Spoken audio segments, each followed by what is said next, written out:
Something feels off. I try to pinch my cheeks to ward off the sudden wave of sleepiness, but it's utterly ineffective. There wasn't anything particularly exhausting about today, just a meal at my in-laws. And I'm not usually short on sleep. Why then, I wonder drowsily, when I hear my husband's laughter. Good night, LOL. I'll make sure you have sweet dreams. My name is Lila. A 24-year-old office worker, newly married to Riley, who is 5 years my senior. We met through a friend and, after dating for 2 years, were happily married. We had a grand wedding recently and received blessings from many people. Just as I was dreaming about our happy married life ahead, an unexpected misfortune struck. Emerson, my mother-in-law, suddenly fell ill and passed away in no time. Emerson was cheerful and very kind, delighted when I first went to greet her. Nice to meet you, I'm Lila. Oh, what a joy to have such a lovely woman as my son's wife. I've always dreamed of having tea time with my son's wife. I'd be delighted. Please, let's have tea time together.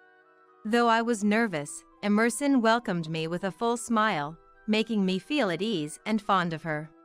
We had planned to have tea time together after the wedding settled down, but that dream was shattered with Emerson's passing. We were busy with Emerson's funeral, sorting out her belongings, and handling the inheritance, finally settling down a year later. Then, I got a call from Trevor, my father-in-law. Layla, how about a meal at our house next weekend night? I'm thinking of ordering takeout. Yes, of course. Thank you. So, I was invited to dine with Trevor next weekend night, along with Riley. Trevor ordered Singaporean cuisine, which he loves, and we enjoyed the feast. The three of us gathered around the dining table. It was my first time trying Singaporean cuisine, and everything was delicious. Except, the soup tasted oddly. Curious, I asked my husband. Hey Riley, doesn't this soup taste a bit strange? That's just how this dish is. You're not used to Singaporean cuisine, haha. Though Riley laughed it off, I couldn't stomach the soup, so I avoided it and ate the other dishes. Then, I felt Trevor's sharp gaze. Lila, I went through the trouble of ordering this, so make sure you drink the soup. Startled by Trevor's outburst, I hurriedly gulped down the soup. It still tasted weird. The strange taste spread throughout my mouth, and I tried to cleanse my palate with water and other dishes. Gradually, my vision blurred, and I found myself slumping over the table. What's happening? I'm incredibly sleepy. This isn't good. I'll really fall asleep. I need to stay awake. As my consciousness faded, I could hear Riley's laughter. It seems to have worked. Dad, is that thing ready? Of course, it's all set. It's in the dresser drawer in the bedroom. The new ones are amazing, only 0.01 millimeters thick. We didn't have those when I was young. Realizing Riley and Trevor were discussing contraceptives, I felt a sense of danger but then lost consciousness completely. When I woke up, I was in a hospital bed. What happened? I murmured groggily. Oh, thank goodness. You're awake. Looking towards the voice, there was our neighbor, Luella. Luella immediately called the doctor, who explained that I had been given a large dose of sleeping pills. Sleeping pills? So that's why the soup tasted so odd. Then, I learned from Luella. Your dad and husband ran off in the car, so I accompanied you in the ambulance. I'm so glad you woke up safely. Really? Thank you so much. I'm sorry for the trouble. But, what do you mean Dad and my husband fled in a car? Actually, Luella found out that the fire alarm was ringing at my in-laws' house and it wouldn't stop, so she decided to check on them. When she rang the doorbell, Trevor came out. Yes. What's going on, ringing the fire alarm like this? It's been going off for so long. Haven't you found the source yet? This is serious. I'm coming in. Please, it's okay. Don't come into the house. What are you talking about? We're supposed to help each other out in times of need. Luella said that, barging into the house, and found me lying listlessly in the living room. Oh my! You've collapsed from inhaling smoke. This is terrible. I need to call an ambulance right away. No, this is different. Trevor and my husband tried to deny it hastily, but Luella was convinced I had collapsed from smoke inhalation and called for emergency and fire services on the spot. Lila is just sleeping. That's right. My wife is just tired and sleeping. There's nothing to worry about. Despite their desperate explanations, Luella objected. It's strange that she won't wake up with such a loud noise going on. I'm worried. I wonder if the ambulance will arrive soon. Luella was frantic. Before we knew it, people had started gathering. Riley and Trevor began to sweat profusely. Soon after, Riley and Trevor hurriedly jumped into a car and fled, leaving me behind. That's why Luella ended up accompanying me in the ambulance. Such a thing. Thank you so much. I expressed my gratitude to Luella. Then, when I told the doctor about the conversation I heard between Riley and Trevor before losing consciousness, he grimaced and made a call, and I was informed that Riley and Trevor were also admitted to the same hospital. Riley and Dad are hospitalized. Why? Apparently, after fleeing the house in the car, Riley and Trevor were driving frantically to get as far away as possible. As a result, the car Riley was driving crashed into the wall of a mansion, causing an accident. Both were brought to this hospital by ambulance, severely injured with broken bones, but their lives were not in danger. Hearing the reason for their admission, I was overwhelmed with anger, disgust, and various other emotions. They got what they deserved. I'll never forgive them. I decided to hire a lawyer and sue over this incident. Then, sleeping pills were detected in the soup bowl I had finished, and Riley and Trevor were arrested for assault. The news even reported on the incident. Later, during the police investigation, they were rearrested for attempted rape. Trevor was stressed from being busy with Emerson's funeral and other matters, becoming frustrated. He was planning to visit a nightclub, but when Riley found out, he made a proposition to Trevor. Dad, if you're that frustrated, I can lend you Lila. But in return, give me Mom's kimonos. Really? I'd be thrilled to be with young Lila, but... Why Mom's kimonos? Are you running out of money? Yeah, I kinda blew through my savings. Riley had squandered his savings on gambling and offered me in exchange for Emerson's kimonos, which came from a distinguished family and were valuable. Riley knew this and proposed the trade to Trevor. Lila doesn't know I'm hooked on gambling. I've used quite a bit from our joint savings account, so I want to cover it up before she finds out. I see. But I can't imagine Lila agreeing to be with me. That's okay. I have a good idea. You still have some of Mom's sleeping pills, right? Emerson had been prescribed sleeping pills for her insomnia before she passed away. With those sleeping pills remaining, Riley and Trevor concocted their plan. They decided to dissolve powdered sleeping pills in the soup and proceed after I had fallen asleep. Perfect plan, right?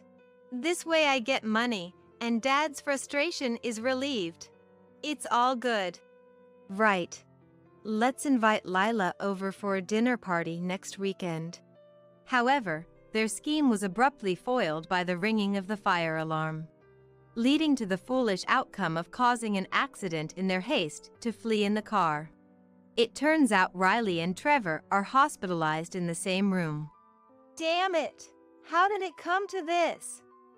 It was supposed to be a perfect plan. If only the fire alarm hadn't gone off. In the end, we couldn't do anything with Lila and ended up getting seriously injured. What a mess. Damn it! As they openly wept and voiced their grievances, a nurse visiting their room informed them with displeasure.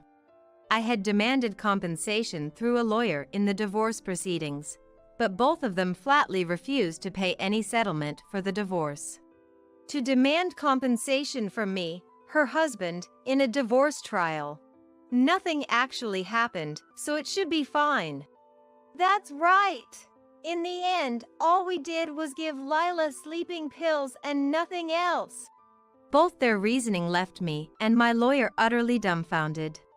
Even when told that administering sleeping pills without consent is unacceptable, they wouldn't listen at all. Moreover, Hey, Lila, tell the police not to sue me and Dad. If the victim asks for a non-prosecution, the police won't sue, right? they had the audacity to command. How low could they possibly be? I continued to ignore them, but they persistently demanded not to sue and to ask for a lighter sentence. However, their demands suddenly stopped at one point. After giving orders every day, it was strange for them to suddenly cease. Curious, I decided to investigate. It turns out they had encountered a serious problem. The owner of the mansion whose wall was destroyed when Riley and Trevor crashed into it was furious and had demanded they pay for the repairs. The damage was extensive, so the cost of repairs was significant. Moreover, my husband had lied, saying, "We were rushing to the hospital because Dad was suffering from an illness, and that led to the driving mistake." However, the incident was reported in the news. Upon learning the truth, the mansion owner became even more enraged and insisted on receiving both the repair costs and compensation from the divorce trial. As a result, Riley and Trevor seemed to have bigger problems than just dealing with me. "It wasn't on purpose. Please forgive us. We beg you." Riley and Trevor were pleading, but the mansion owner was unforgiving. They were told they must pay no matter what. Since the mansion owner hired a lawyer, Riley and Trevor also had to hire one to handle the situation. Since I had a lawyer as well, the compensation for the divorce was smoothly negotiated between the lawyers. Given their clear wrongdoing, our demands were almost fully met. I also demanded and received the money Riley had misappropriated from our joint savings account. Although I hadn't noticed his gambling addiction, I remembered how his overtime had suddenly increased at one point. Probably, he was lying about working late and going to pachinko instead. And so, I naturally proceeded with the divorce from Riley. The negotiations were handled by our lawyers, and though initially reluctant, Riley agreed to the divorce when I firmly insisted. Riley's lawyer played a significant role by convincing them that they were in a very unfavorable position and needed to show sincerity. Later, I went to thank our neighbor Luella again. "Thank you so much. I don't know how to express my gratitude." "Oh, I didn't do anything special. It's good that you're safe. Perhaps Emerson was looking out for you." "Emerson, you say? What do you mean?" After I was taken to the hospital in an ambulance, the firefighters came and checked the cause of the fire alarm. However, the only source of fire in the house was a candle on Emerson's altar, which no one should have lit.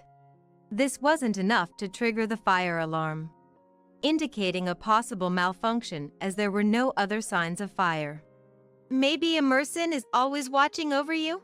She was so happy to have such a lovely daughter-in-law," Luella told me with a smile. It might have been a coincidence, but even so, I felt a warmth thinking about Emerson's kind smile. After expressing my thanks to Luella again, I headed to a certain cake shop. This shop sells a chocolate cake that I've always loved. When I had promised to have tea time with Emerson, I wanted her to try the chocolate from this cake shop. After buying sweet buns, I went to the florist to buy flowers that matched Emerson's cheerful image, with a fresh impression, and headed to visit her grave. Offering the flowers and chocolate at the grave, I expressed my gratitude to Emerson. "Dear Emerson, thank you so much. Your help saved me. Though I've divorced Riley, I will always love you, Mom." I wished I could have talked more with Emerson. I wanted to have that tea party. "This chocolate was meant to be shared with you, Emerson. during our tea time. It's really delicious. Just then, the wind blew softly. Feeling as if Emerson had responded, a tear fell from my eye. But thinking that crying would worry Emerson, I lifted my face, smiled, and said, "I'll visit again, Emerson," and moved on. I decided to take the chocolate back with me later, as I couldn't leave it at the grave. On the way home, I felt incredibly refreshed. Despite everything, I vowed to live energetically from tomorrow on. Returning to single life, I threw myself into work more than ever before. Riley and Trevor, with their complex fractures, seem to still be in the hospital. The owner of the mansion is trying to collect the repair costs before they are discharged and sent to prison, and it seems they had to sell their car and belongings to pay back the money using their savings. Physically and mentally devastated, and with prison time awaiting them. They are experiencing a living hell. I hope they reflect deeply and pay for their crimes once they are discharged and sent to prison. Since then, I've been visiting Emerson's grave regularly, updating her on my life. Having had enough of love for a while, I've decided to enjoy being single and am studying hard to earn new qualifications. I plan to live every day without regrets. My husband called me disgusting for my severe morning sickness, looking down on me with cold eyes. "You're the one who threw up and made a mess, right? Hurry up and open the window to air it out. If the smell sticks, you're paying for it. Just because you find it hard to go shopping or cook doesn't mean morning sickness isn't an illness. Don't be so stupid." On top of that, as my morning sickness got worse, my husband left me at home and went on an overseas trip with mother-in-law, Audrina. That was the last straw for me, and I began to plot my revenge. A week later, my husband called, furious. I laughed it off.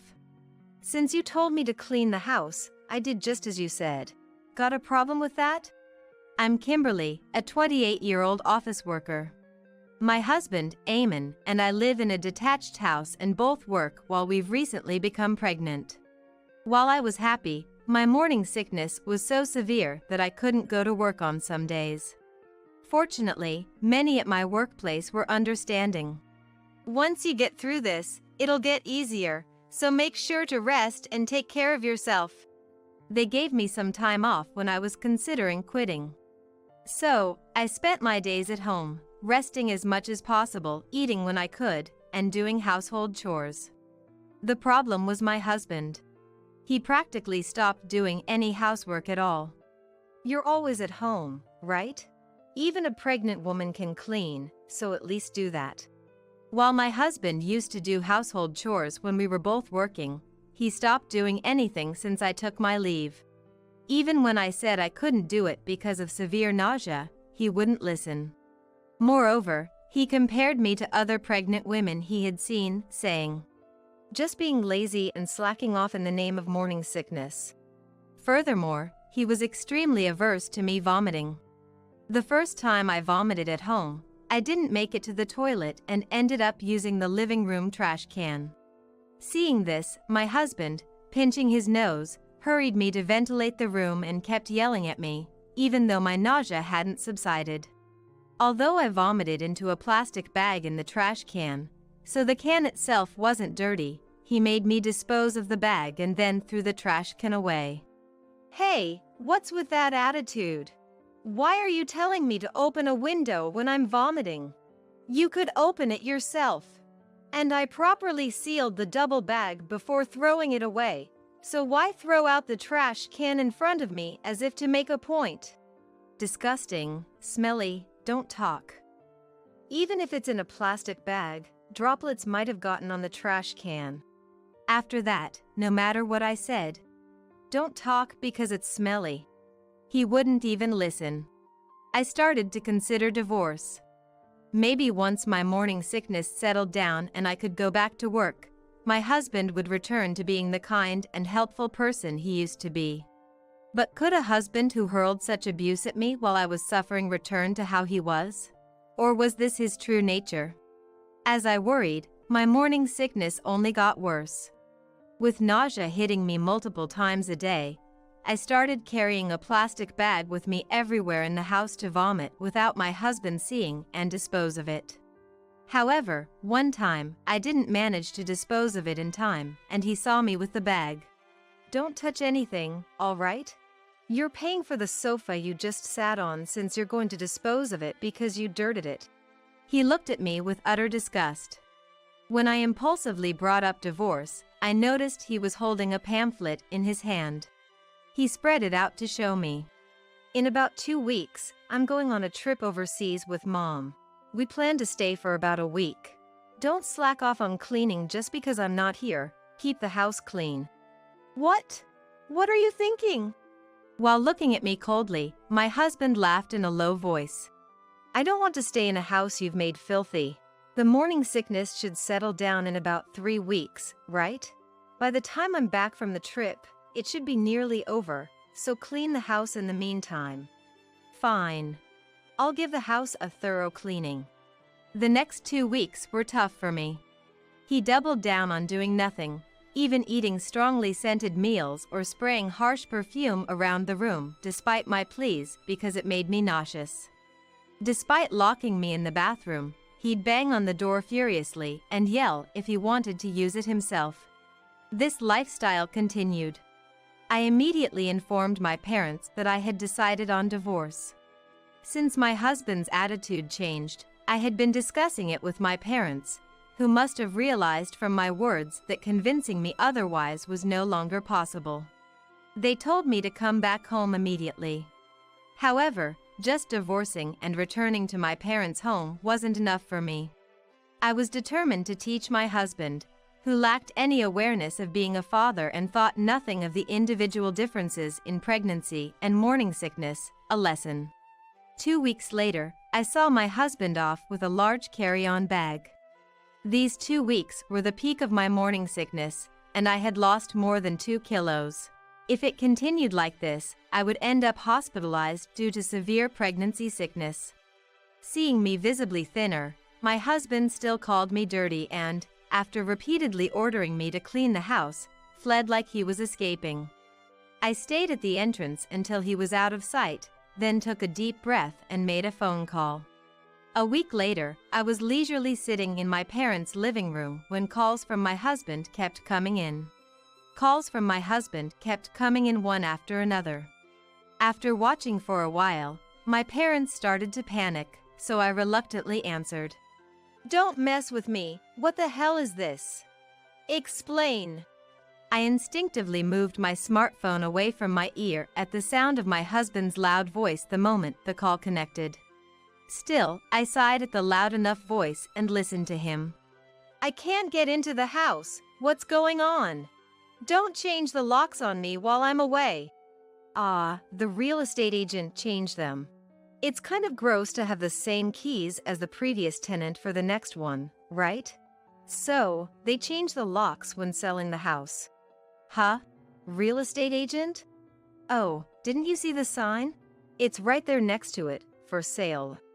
There was silence on the phone for a while before the angry voice came again. What are you doing on your own? Who gave you permission to sell it?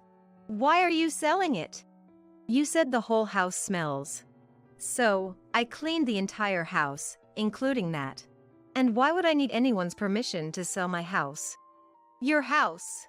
That's not right. That house belongs to your grandfather. It's a crime to sell it without being the title holder.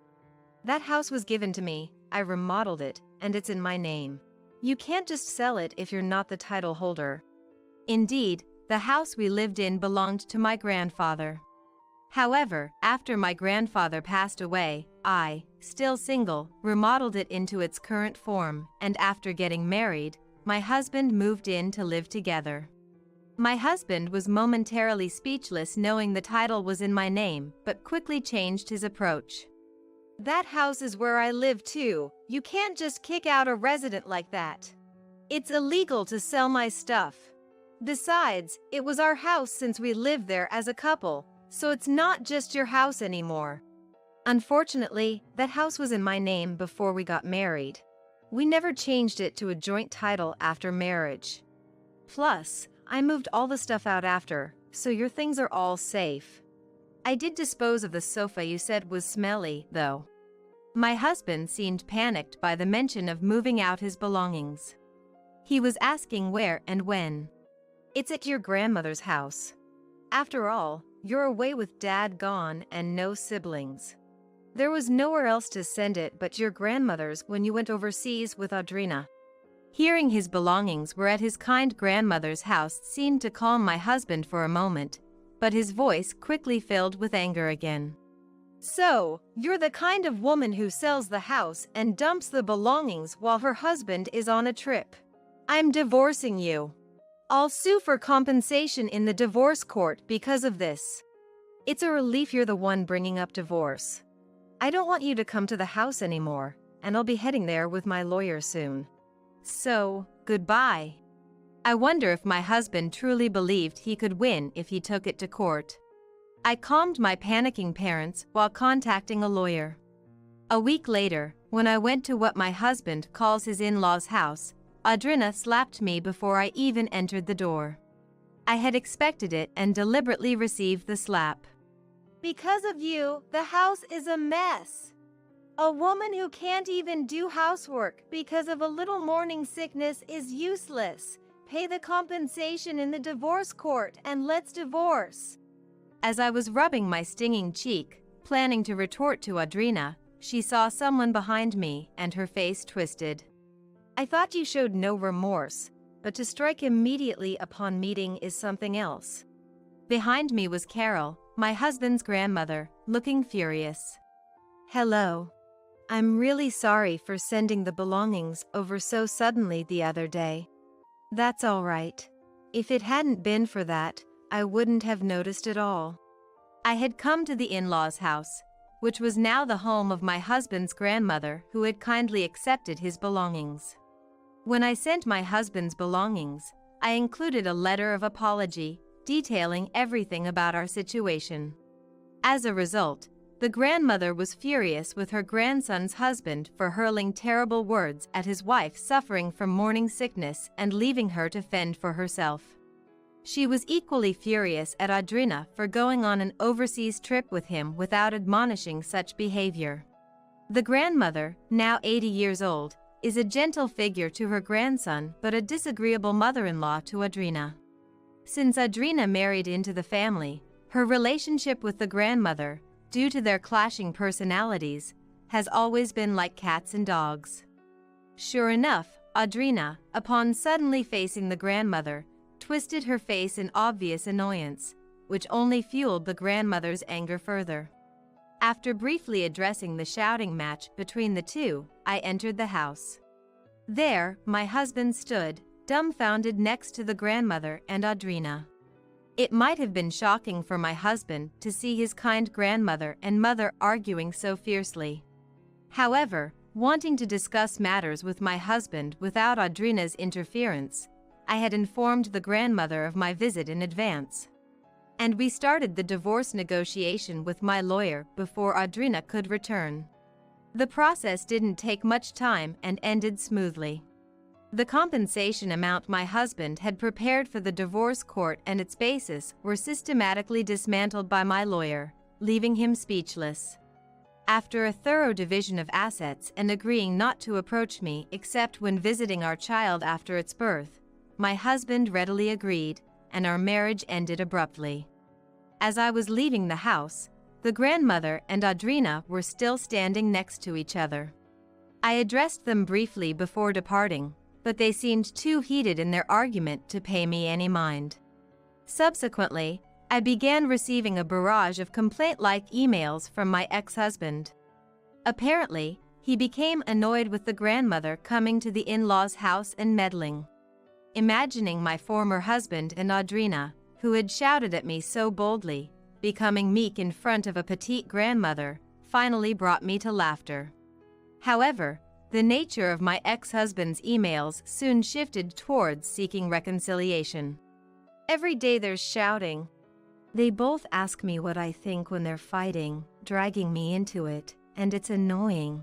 It's a lifetime request. Please, let me stay at your place. I'll do household chores or anything. I won't do anything terrible again, and I'll never say it. I want to meet our coming child too. I love you. I want to remarry you. I responded mechanically. I will not reconcile.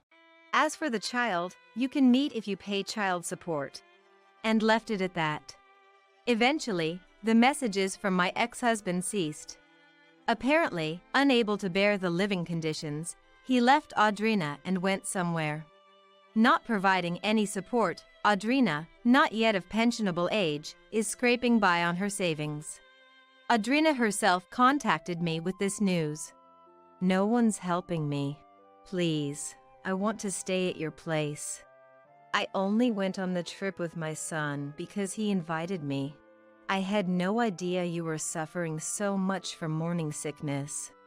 She claimed, lining up convenient excuses over the phone, but when I threatened to report her to the police, the calls stopped.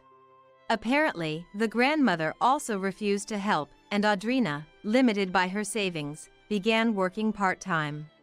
Thus, she no longer had the energy to call or email me. However, the altercation between the grandmother and Audrina that day is well known throughout the neighborhood, and they saw me deliberately receiving Audrina's slap. Consequently, the neighbors have distanced themselves from Audrina, leaving her to live uncomfortably in her home. Seemingly unable to afford renting a new apartment, she spends her days diminishing in stature. Yet, living alone in a rent-free house should be manageable on a part-time income. My morning sickness has finally subsided, and I no longer vomit. The doctor, learning of my divorce and the circumstances around it, scolded me for accumulating too much stress, which wouldn't help in healing. Though I had been consulting with my family, the stress from living with an uncooperative ex-husband for a while, and dealing with real estate agents online to sell the house, had been too much on my body, and I reflected on this. Moving forward, I plan to avoid stress and return to work. Anyway, I'll be taking maternity leave before giving birth, planning to live at my parents' house. Now, imagining the appearance of my unborn child brings me immense joy. As the days go by, my anticipation grows, and I can hardly wait to see what kind of child will be born. No matter what, I intend to raise my child with love. Call an ambulance, quick! How can you be so oblivious? Suddenly, Brittany, who lives next door, rushed into my apartment in a panic. It all started when Tony collapsed in the bathroom. Lately, Tony never parts with his mobile phone, no matter where he is in the house. In fact, he even takes it to the bathroom, apparently talking to someone. Why she, living next door, knew in real time that he had collapsed in the bathroom is beyond me. Honestly, there's no reason for her to call me oblivious. I already know why she is connected to him, and how she knew immediately about his collapse in the bathroom. They might think it's a secret, but there have been many suspicious moments in the past. It's funny they don't realize that they're the only ones who don't notice. I've turned a blind eye until now, but I've decided to put a stop to it. They've been having their way, thinking I've been silently watching. Of course, I plan to retaliate against Tony, but I also want Brittany to suffer just like me. They shouldn't think they can get away with this. It's time for them to pay for 13 years of betrayal. I'm Rosetta, a 40-year-old housewife. I met my husband Tony through a mutual acquaintance. At my age, I long to marry and build a warm home. A friend suggested I meet Tony, saying it wouldn't hurt just to meet. I was all work and no play, with no chances to meet anyone.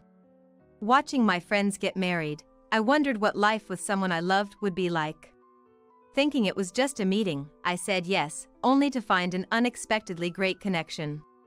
Our hobbies and topics of conversation matched, and our conversational pace and rhythm felt incredibly comfortable. It was as if we had met before, and I wanted to see him again. I had dated a few men before, but none with whom I could talk so freely. My first impression of Tony was of a caring man, always putting me first. I quickly fell for his ever-present kindness. Rosetta, I thought this would suit you. What's this? It's not my birthday or our anniversary. Can I open it? Please do. Inside the box he handed me was a beautiful lemon yellow dress. It's lovely. I've never worn a dress like this. I wonder if it suits me. It's definitely going to suit you, Rosetta. I want to see you in it here. Here? I'm a bit nervous. I quickly tried on the dress. Yeah. The size is just right. It suits you as I thought. I'm happy. Thank you. He nodded with satisfaction as he looked at me. Though kind to me, I sometimes caught a glimpse of his stern side. It was mostly during work-related calls. Even on dates, he'd occasionally receive calls and issue instructions. I'd find myself admiring his commanding presence. He, a manager, seemed to be always busy, even on his days off. It must be tough getting work calls even on your day off. Well, it's not too bad. But it can be tough dealing with incompetent subordinates. Oh, we should head out. Our restaurant reservation is coming up. Laughing, we hand in hand, hurried to the restaurant we had reserved. I wanted to marry a wonderful woman like you. Will you marry me? If it's with you, I'd be happy to. Please take care of me from now on. I felt happy to be able to marry him. But this happiness, I soon realized, was fleeting. I intended to continue working as a nurse even after getting married. But things seemed to be heading in a bad direction. About the housework. I plan to continue working, even though we're married. Is it okay to ask you to help when I have night shifts? His expression then turned grim. You intend to continue working? Yes, is that a problem? It's a bit, not right for a woman to keep working after marriage. Nowadays, it's not uncommon for couples to be dual income. In reality, there are more households around me where both partners are working hard as dual income couples than those with just a housewife. Even after hearing my reasoning, he insisted I should quit working after marriage, so I asked him why. I thought there must be some reason from his perspective. Believing it's important for spouses to understand and compromise with each other, I decided to ask. Ever since college days, I've been coming back to a dark room and turning on the light alone. Tony, you've lived alone for a long time since college, right? The moment the room lights up and I realize I'm alone, I just hate that feeling. His expression seemed to darken for a moment. So that's how you felt. I lived with my family for a long time, but I guess living alone can make you feel that way. That's why I want you, Rosetta, to quit your full-time job. Of course, I'll work in your place. There's even talk of me becoming a director soon. Really? A promotion at this time? That's amazing. Then, scratching the tip of his nose awkwardly, he replied. Whenever he feels shy about something, he fiddles with his nose and breathes heavily. He looked at me as if expecting more praise, so he must have been really happy. He always prioritized career advancement, working hard to be recognized at work, so this honor must mean a lot to him. It's not a big deal for someone like me. But there are only a few among my peers who have become managers, so I guess my progress is relatively fast. Proudly saying this, I felt a hesitation beside him.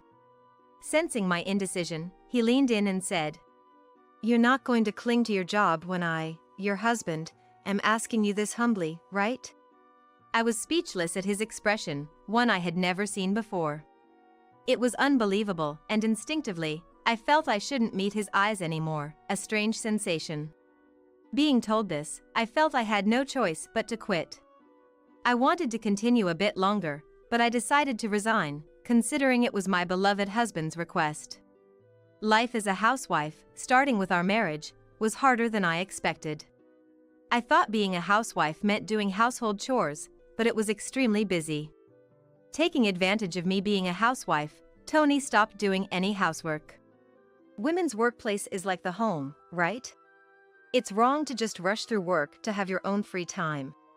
I couldn't talk back to him when he said this in a stern tone.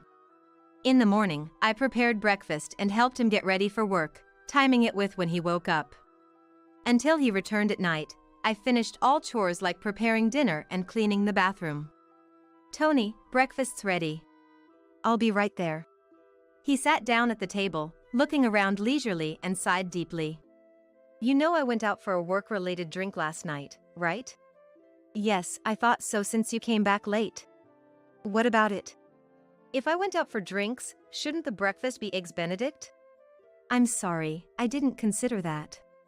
Then he, tapping his finger on the table, silently glared at me. He was particular and would strongly point out anything that differed even slightly from his preferences. "Hey, is this where the vase was supposed to be?" A normal vase placed beside the TV stand. I bought it thinking it would add a nice touch to the home since he likes flowers. I haven't decided exactly where to place the vase, but I wonder if something went wrong. "The vase?" "I moved it a bit since it was blocking the TV view." Tony clicked his tongue and glared at me. "With this angle, it blocks the view of the painting from my seat." "A masterpiece obscured by flowers, what were you thinking?" "So selfish to prioritize watching TV." "I didn't mean to." "I'm sorry." "Try to understand the feelings of a man who's dealing with such a selfish woman." He kept blaming me relentlessly. Hearing how inadequate I was, I started to strongly believe I was a terrible person. "Rosetta, you've always lived at home and only worked as a nurse, so you might not understand, but society isn't so kind, you know? Being limited to the medical world like that."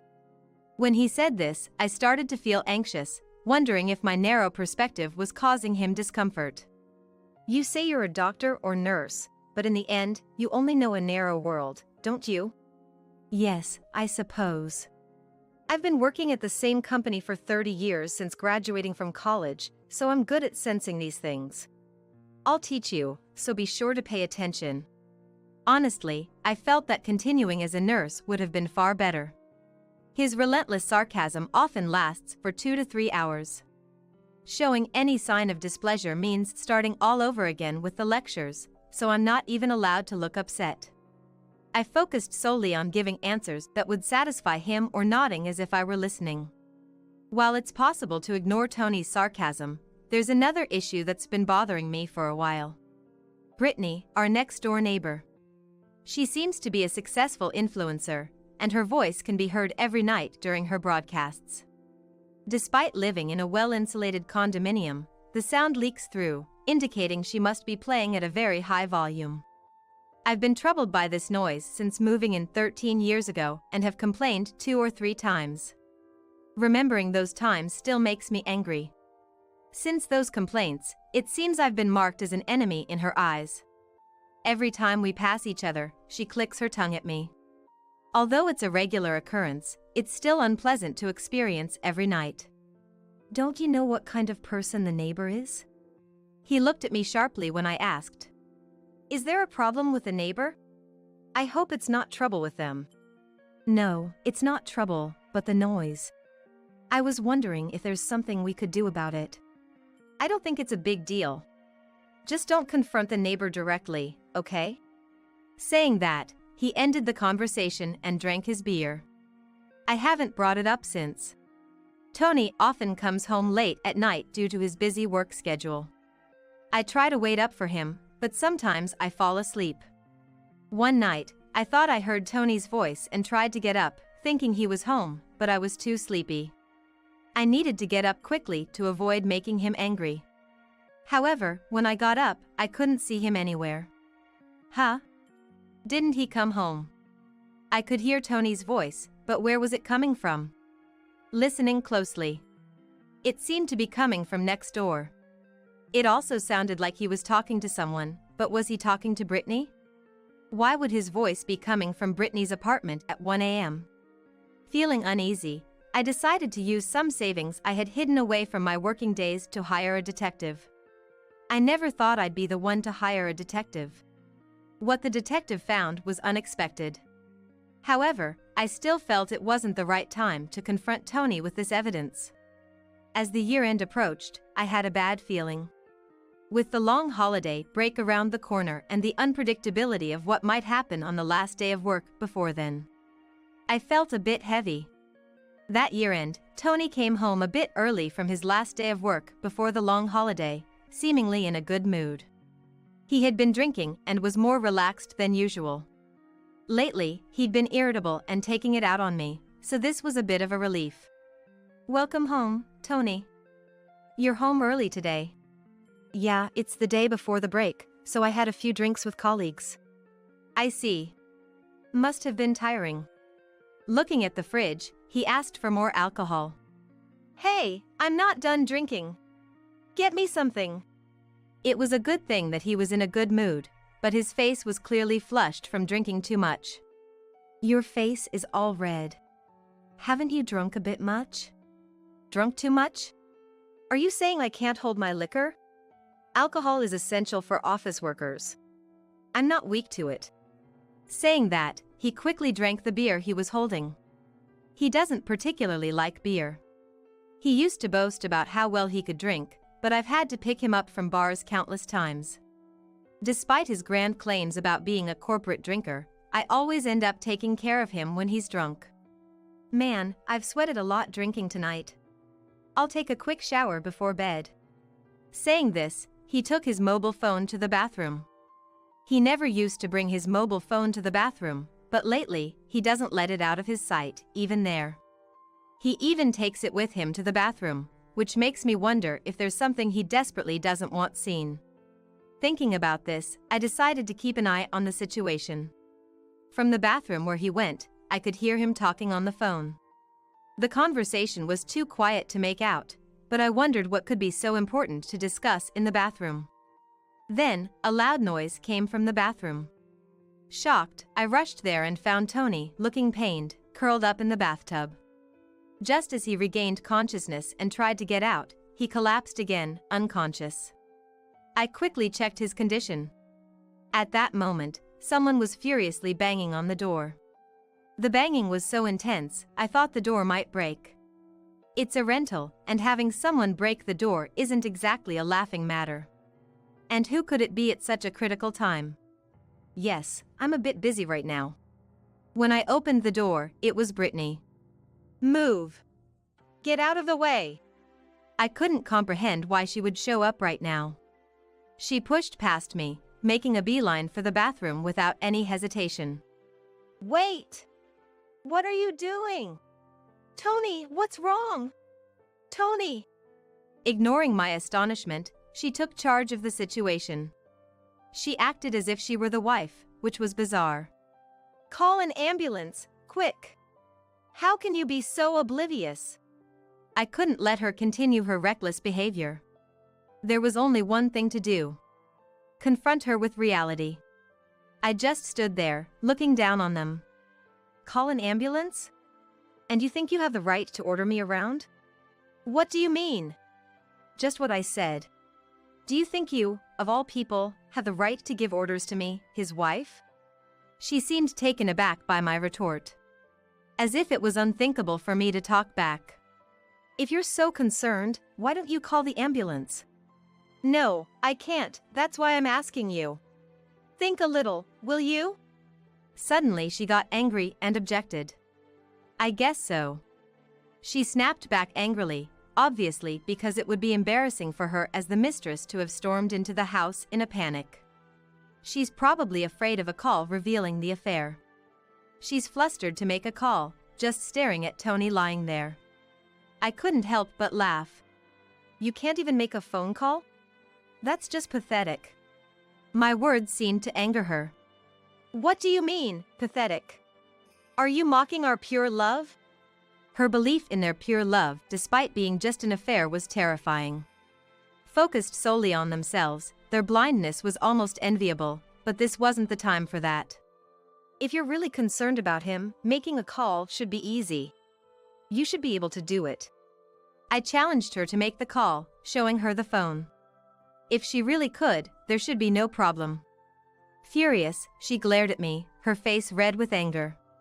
Tony seemed to regain consciousness from our voices. He was unconscious, and even when he woke up, he still seemed to be in a lot of pain. He was still in pain, struggling to speak. "My head hurts like it's splitting. Call an ambulance."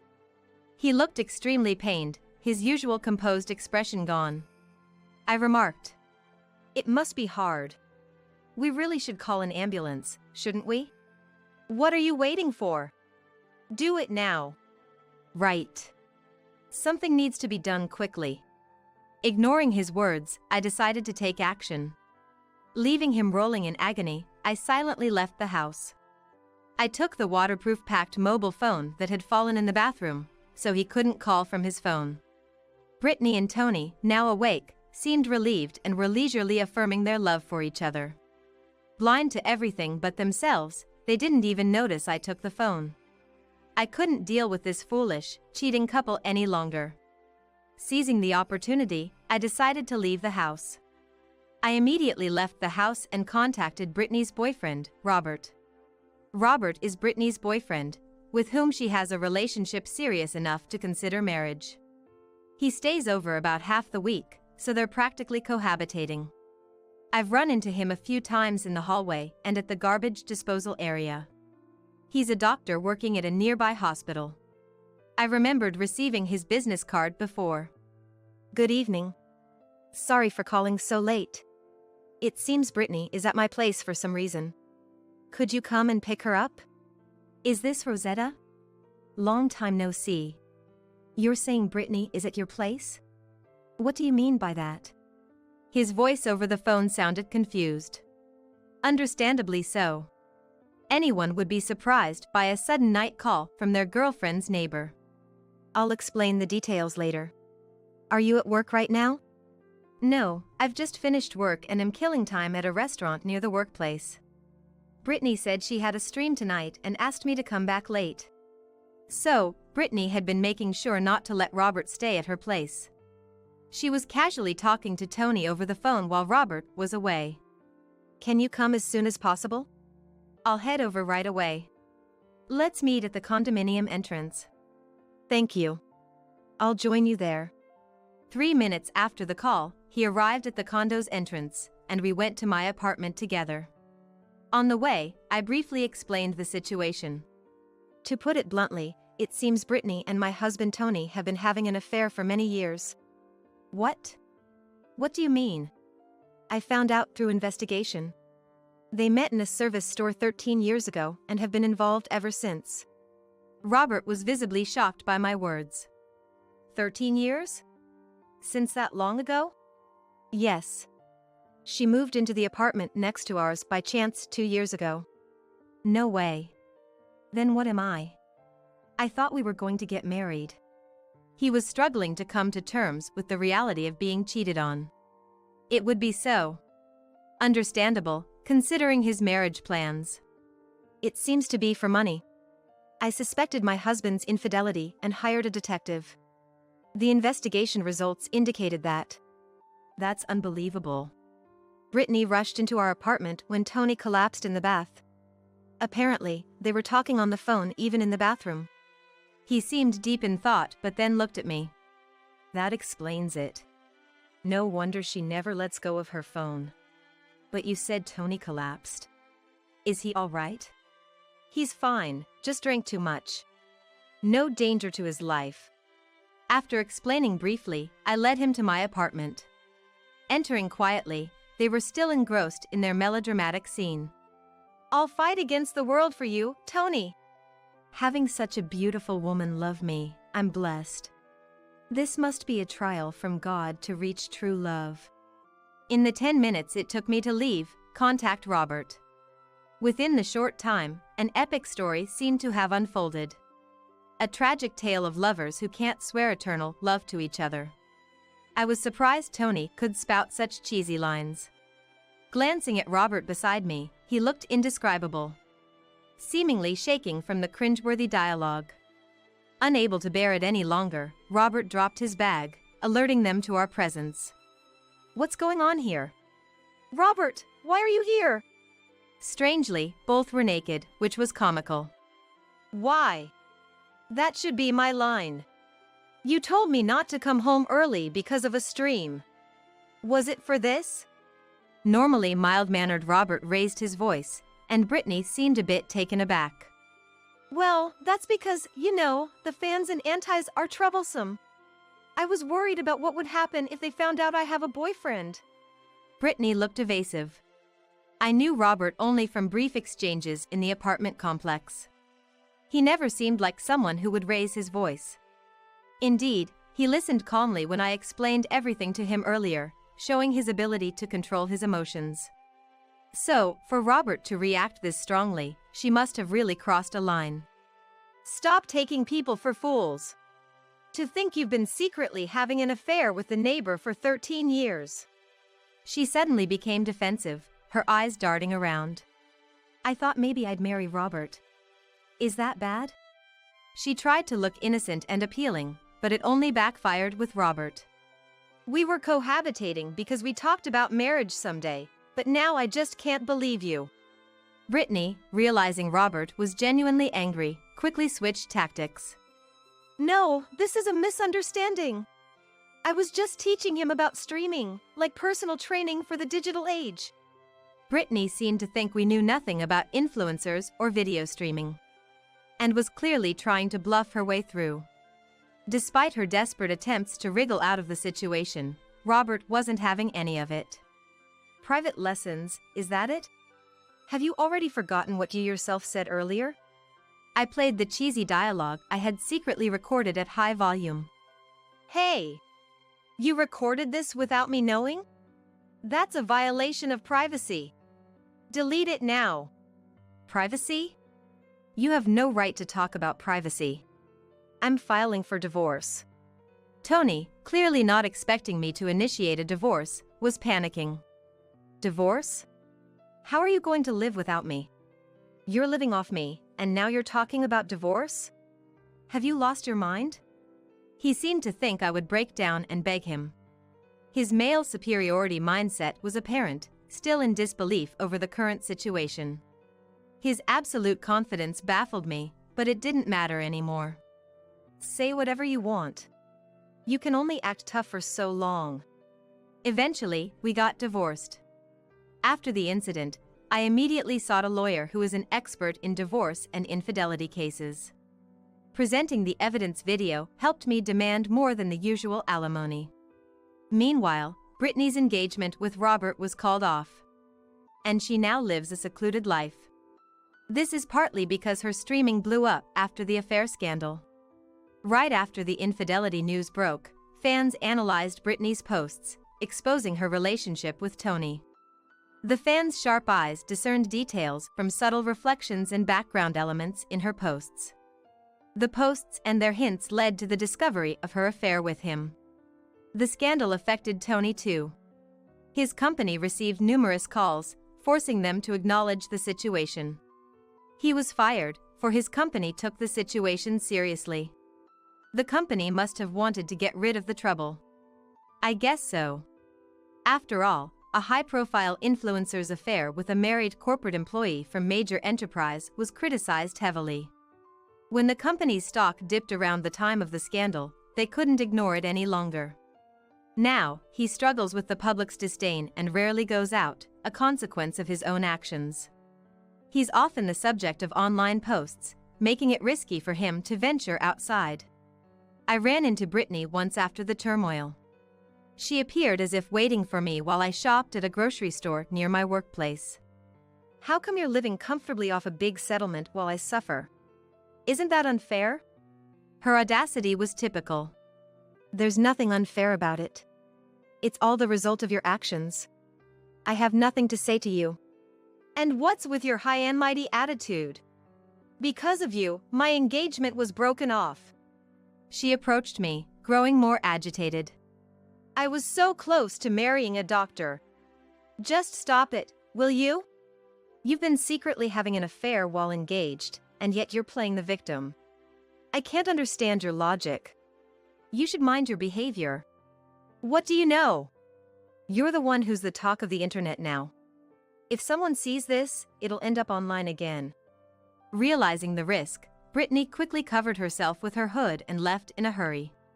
Since separating from Tony, I've been enjoying my single life. Living at my own pace is wonderful. I've returned to my nursing job, surprisingly recalling much of my previous knowledge. Surprisingly, my body seems to remember, and I am able to do a certain amount of things. Though I once doubted my future, I now live a fulfilling life, forgetting Tony and Brittany as my form of revenge. Taking care of Dad and Mom is all on you, my dear wife.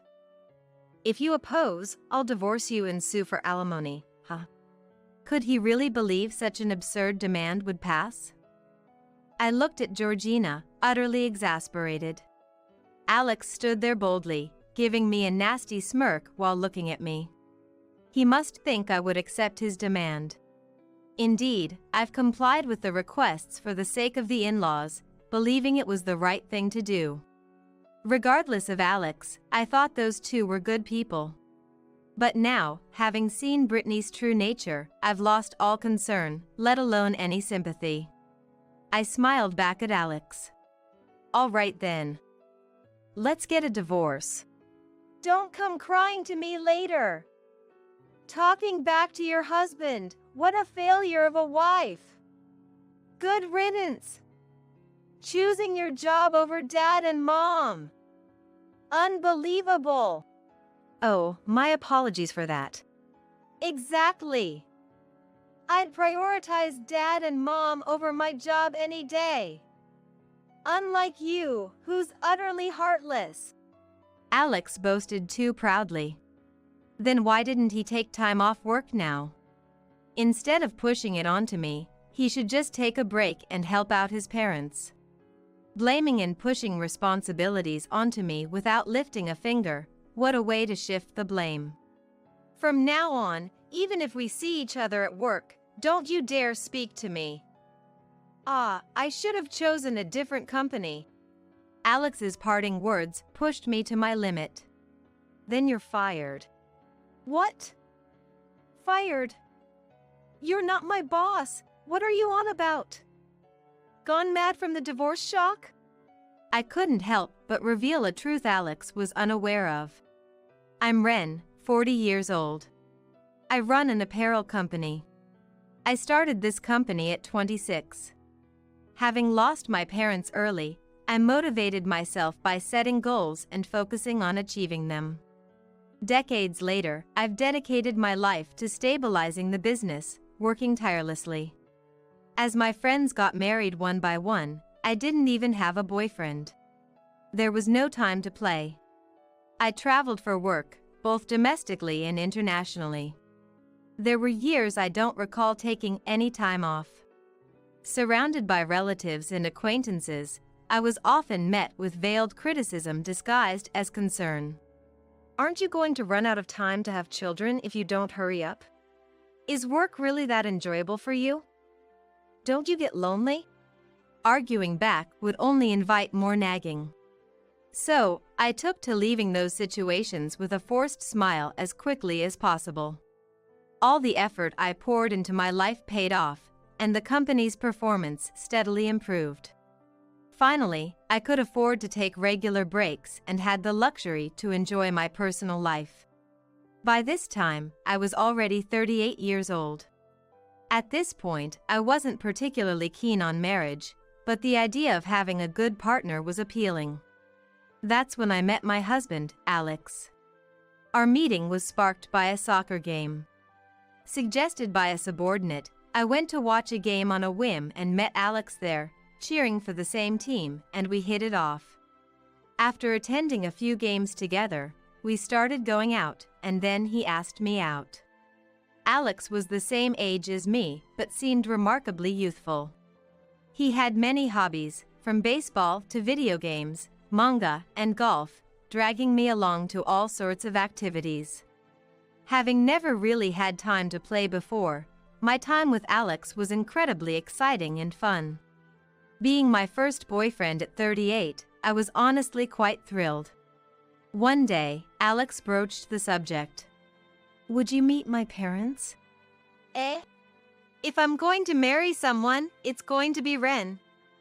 That's why I want to properly introduce you to them.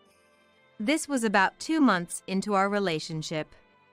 Caught off guard, I couldn't refuse, always looking forward to the fun times with Alex. Things went smoothly, and a week later, we visited Alex's parents' house. Oh my! To be dating such a lovely person, my son is a lucky man. Indeed. What a wonderful young lady. And for Alex to introduce a girlfriend to us, that's a first. He must be really smitten. Warm and welcoming, Alex's parents showered me with compliments, leaving me flattered and embarrassed throughout the visit. Alex, sitting next to me, smugly commented, "Right? A catch at 38. Right? A catch at 38. Though crudely put, it seemed meant as a compliment in Alex's way. With such wonderful parents, I felt we could have a good relationship after marriage. I was relieved the meeting went well. However, I was slightly concerned that Alex referred to his parents as mom and dad. A calling I hadn't often heard from adult men in my circles, which initially surprised me. But considering the differences in each family, I decided not to dwell on it negatively. Alex seemed to have a good relationship with his parents, often praising his mother excessively. While endearing, some aspects felt off-putting at times. Like when the conversation turned to cooking. "What kind of dishes do you excel at, Ren?" "I wouldn't say I excel, but I often cook Western-style meals." At this, Alex enthusiastically chimed in. "Right. She makes steak a lot. They're edible, but when compared to Mom's cooking. Oh, that's a great idea. Why don't you teach her your recipes?"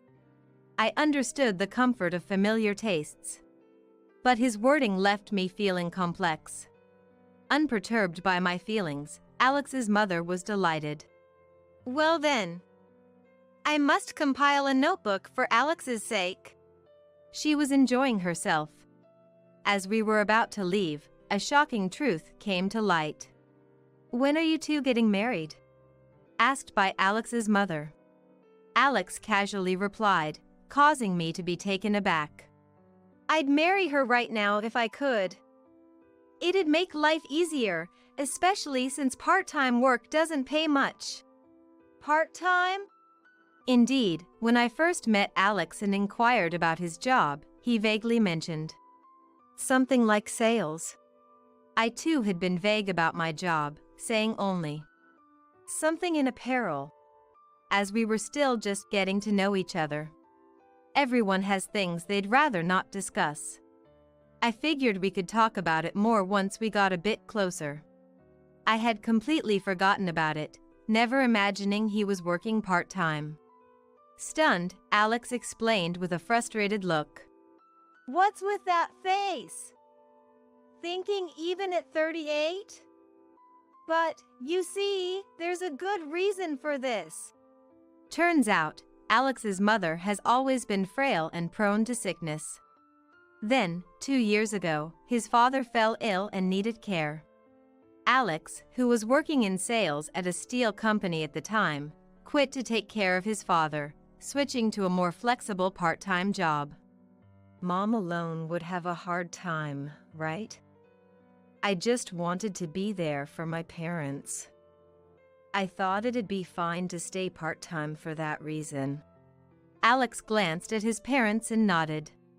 "Recently, both Mom and Dad have been in good health, so I'm thinking of getting a full-time job again. I gotta work hard if I'm going to marry Ren." Hearing about the part-time work, I felt ashamed of my disappointment.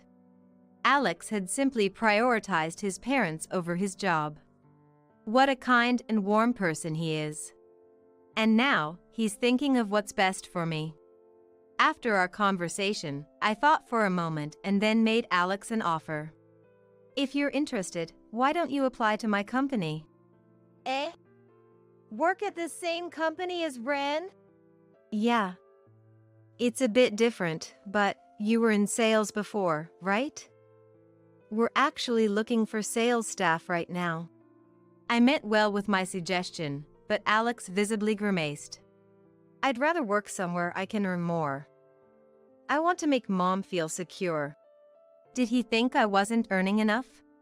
I explained more about our company. Showing him job listings, I pointed out the salary and holidays, along with other benefits. Alex, who had been skeptically browsing the site, gradually warmed up to the idea. This might not be too bad after all. And so, he applied to a position at my company.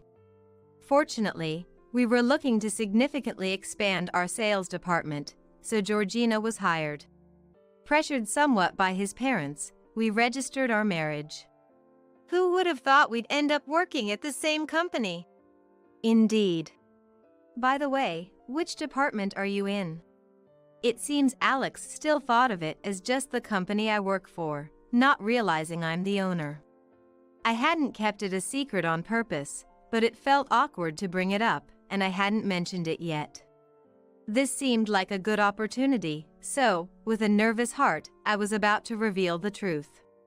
Actually, Alex cut me off with an unexpected remark. Well, it doesn't matter. I'll probably quit eventually anyway. Quit? What did he mean by that? A bad feeling washed over me. Alex glanced at me and laughed, a smile I hadn't seen before. It scared me. What? You got a problem?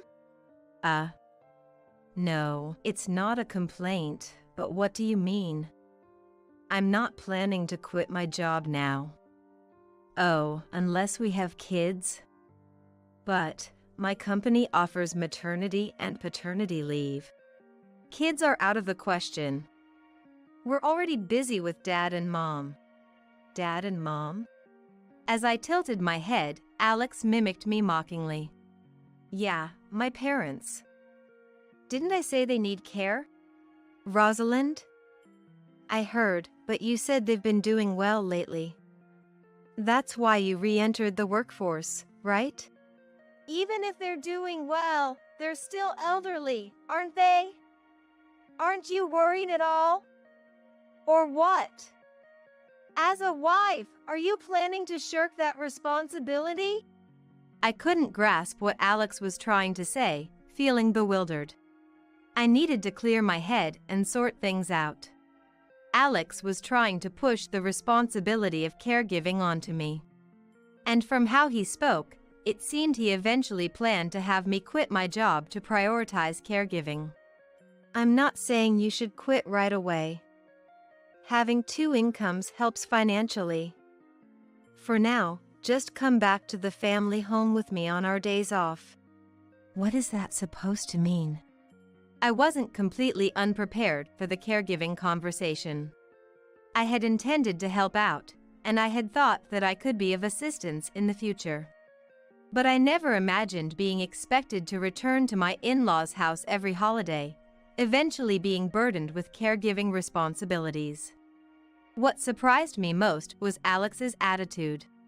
Before marriage, he was positive and reliable, but he changed drastically as soon as we got married. Is this person really Alex? I didn't want to believe it. This isn't the person I wanted to marry. I wanted to escape from reality by closing my eyes tightly, but Alex's angry voice relentlessly broke through. Listen, you're my wife. Don't defy me. Got it? I was so shocked by the change that I couldn't agree or disagree. I wish I hadn't married at all if I knew this would happen. Regret filled my mind, and the word divorce quickly followed. Society might frown upon a divorce so soon after getting married. But that seemed less important than wasting time with someone unpleasant. I prepared the divorce papers right away. The issue was the reason for divorce and the in-laws. The reason for divorce could be managed somehow. If necessary, I could even involve a lawyer. But the in-laws were a bigger concern. As Alex declared, we started visiting his parents' house on our days off. I was reluctant to go because Alex treated me poorly. But his parents were overjoyed every time we visited. I'm sorry for making you come here on your day off. No, it's okay. Brittany, teary-eyed with joy, made it impossible for me to rudely decline their hospitality. Every visit, they prepared my favorite sweets, telling me how much they appreciated it. Though I disliked being controlled by Alex, seeing Brittany happy made it difficult to bring up divorce, and time passed. By 2 months into our marriage, Georgina and I had started visiting his family home separately. Our days off just didn't align anymore. Initially, I had forced myself to adjust to Alex's schedule. Meanwhile, I had kept it a secret that I was the president of the company. The Alex before our marriage might have been fine, but revealing this to the current Alex would only invite trouble. Although it would be easy to find out if he looked into it, luckily, Alex seemed oblivious. Alex was a source of concern both as a husband and as an employee, causing numerous problems at work. I wanted to resolve the issues at work quickly and get a divorce. But what about Brittany? Despite everything, I didn't want to upset them. Torn, I headed to my in-laws' house as usual. Lately, I had become accustomed to entering the house without waiting to be invited. Today, as always, I opened the door and took off my shoes. That's when I heard a familiar voice from the back. Undoubtedly, it was Alex's voice. He was supposed to work today, but perhaps his schedule had changed. Feeling awkward, I walked down the hall and was about to enter the living room when I overheard their conversation. That person, she's not very considerate, is she? And her housekeeping is subpar. She's earnest, but couldn't you find someone better? Indeed, it was Brittany's voice.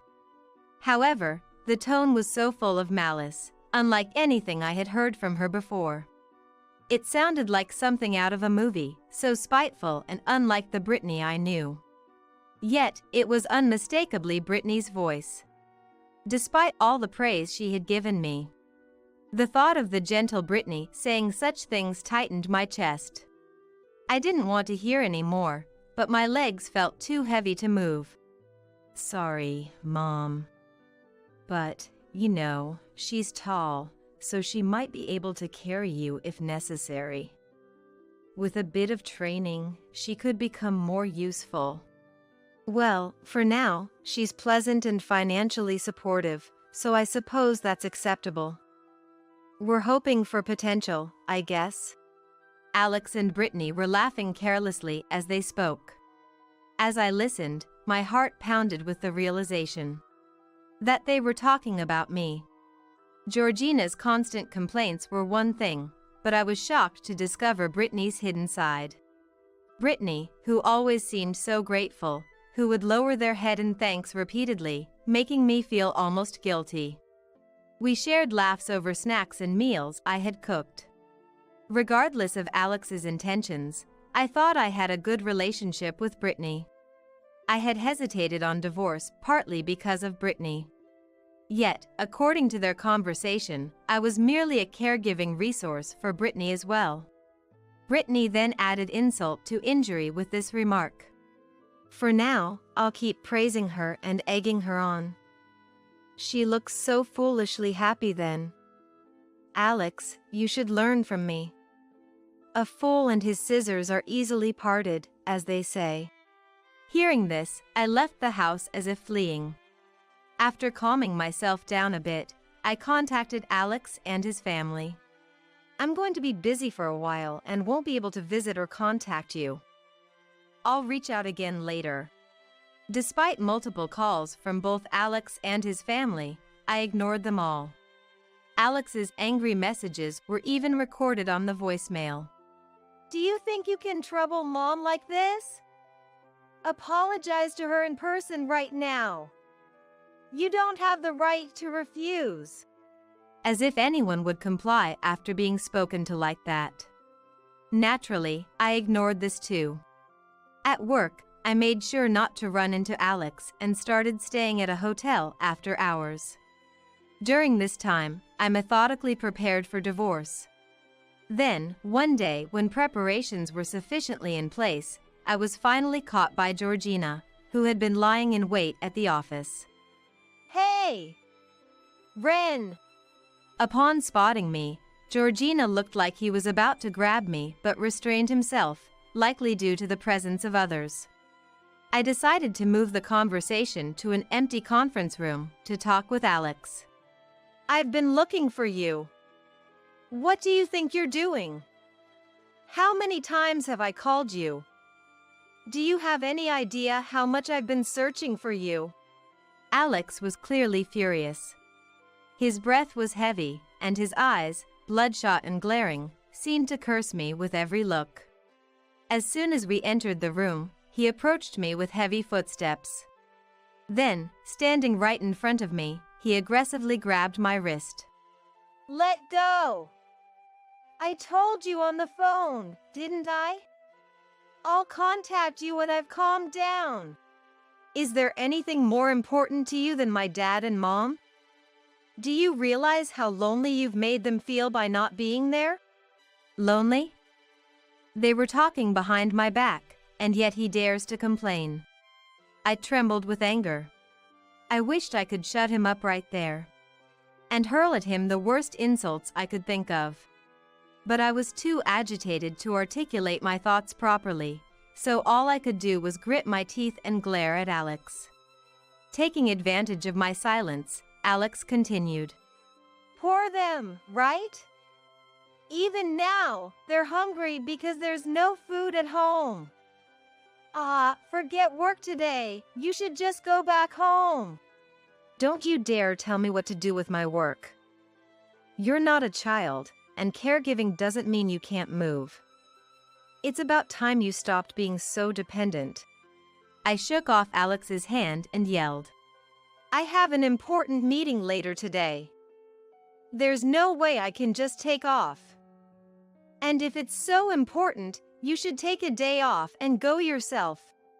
There was no need for me to sacrifice so much for such people. Throwing away important work for them? Alex probably never expected me to fight back. He staggered back, surprised. You're talking back to me. A wife's place is too. I've been thinking, your values are skewed. What do you mean a wife's place? They're your parents, aren't they? Shouldn't you be taking care of them instead of pushing it onto someone else? Indeed, Alex's work today was supposed to be just preparing documents and meetings in the office. The document preparation could be rescheduled, and the meetings could be rearranged if he asked others, without causing much inconvenience. If Brittany was so important, he should be the one to take time off. If he won't, it shows how little they matter to him. Yet he dares to blame and try to control me. Such a convenient mama's boy. Disgusting. What? That's ridiculous. Why should I, the husband, have to bow my head and skip work just to clean up after my wife? Clean up what exactly? It's time to make things clear. Listen up. Taking care of my parents is your job as my wife. If you can't do that, you're worthless as a wife. Alex launched into a tirade, puffing up his chest with rough breaths, as if trying to intimidate me. Was he trying to scare me? He seemed like some playground bully. Not scary at all. What even is the value of a wife? Why do I have to be evaluated? So, what exactly do you want from me? I asked, my voice laced with a sigh. Alex snorted derisively. Taking care of dad and mom is all on you, my dear wife. If you oppose, I'll divorce you and sue for alimony, huh? Could he seriously believe such an absurd demand would fly? I looked at Alex, utterly dumbfounded, but there he was, standing tall and proud, giving me a nasty smirk. He must think I'd comply with his demand after becoming attached to Brittany. Indeed, I had been accommodating to the in-laws, thinking it was for the best. Regardless of Alex, I thought those two were good people. But now, having seen Brittany's true colors, I couldn't care less, let alone feel any sympathy. I smiled back at Alex. All right then. Let's get a divorce. Huh? Alex sounded completely taken aback. Do you even understand what you're saying? Yes. I can't be the wife you want. So, let's get a divorce, shall we? If you want to sue for alimony, go ahead. Whether you'll get it is another matter, though. I pulled out the divorce papers from my bag and handed them to Georgina. I had been keeping them on hand ever since I considered divorce. Are you serious? Do you realize what you're doing? Yes. Please, sign them quickly. Alex froze, seemingly in disbelief. Seeing his hesitation, I said, "Oh, you're not divorcing? Just talk, then?" Which made him furiously scribble his signature on the papers. After reviewing the signed document, everything was in order. I immediately handed it over to my secretary to file. Well, we're strangers now. As I stated matter-of-factly, Alex spat out, "You'll regret this. Talking back to your husband, what a failure of a wife. Good riddance. Choosing your job over dad and mom. Unbelievable. Oh, my apologies for that." Exactly. Even if I lost my job, I'd prioritize dad and mom. I'm not heartless like you. Alex said this with too much pride. Then why didn't he take time off now? Instead of pushing it onto me, he should just take a break and help out his parents. Blaming me while he just complains is just passing the buck. From now on, even if we see each other at work, don't talk to me. I should have chosen a different company. Alex's parting shot pushed me to my limit. Then you're fired. I believe it was the coldest voice I've ever used. Alex stopped in his tracks and turned around and puzzled. Huh? Dismissed? You're not my boss. Have you gone mad from the divorce shock? Alex laughed, perhaps thinking it was a joke. I sighed softly and fixed my gaze on Georgina. When our eyes met, Alex flinched, looking at me, anxiously, bracing for what was to come. I inhaled deeply and spoke calmly. The funny one is you. You don't even recognize the face of your own company's president? Huh? No, that can't be. Alex's mouth twitched as he pulled out his smartphone and started searching. As he stared at the screen, the color drained from his face. He must have finally realized who I was. You're the president of this company? Finally caught on, have you? Alex knelt down and bowed his head to me, his voice trembling pitifully. It's not like that, Ren. I didn't know. Not know? No, you chose not to know, didn't you? I never brought it up, but there were plenty of opportunities for him to find out. A simple search on his phone would have revealed my name, if not my photo. It was typical of Alex. He probably never had any interest. A man without particular concern for the content of his work, focusing solely on income and time off. That's why his work performance has always been subpar. To you, I was merely an afterthought, wasn't I? What you and your parents truly desired was a diligent, hardworking wife. Someone to take care of them, anyone would do, right? Alex, mouth agape, shook his head, his face turning a ghastly shade of pale. Not at all. Had I known you were the president, I would never have expected you to shoulder the caregiving. I would have taken care of dad and mom myself, allowing you to concentrate on your work. With sufficient funds, one could easily hire assistants. You'd have me earn while outsourcing caregiving to professionals, and you'd merely enjoy life, right? Alex, with a faint smile, whispered, I wouldn't do something so terrible. Indeed, had Alex navigated things more adeptly, such a future might have been attainable. Had he proposed this before I discovered his parents' true nature, I would have agreed without hesitation. I'll earn so you can dedicate yourself to caregiving.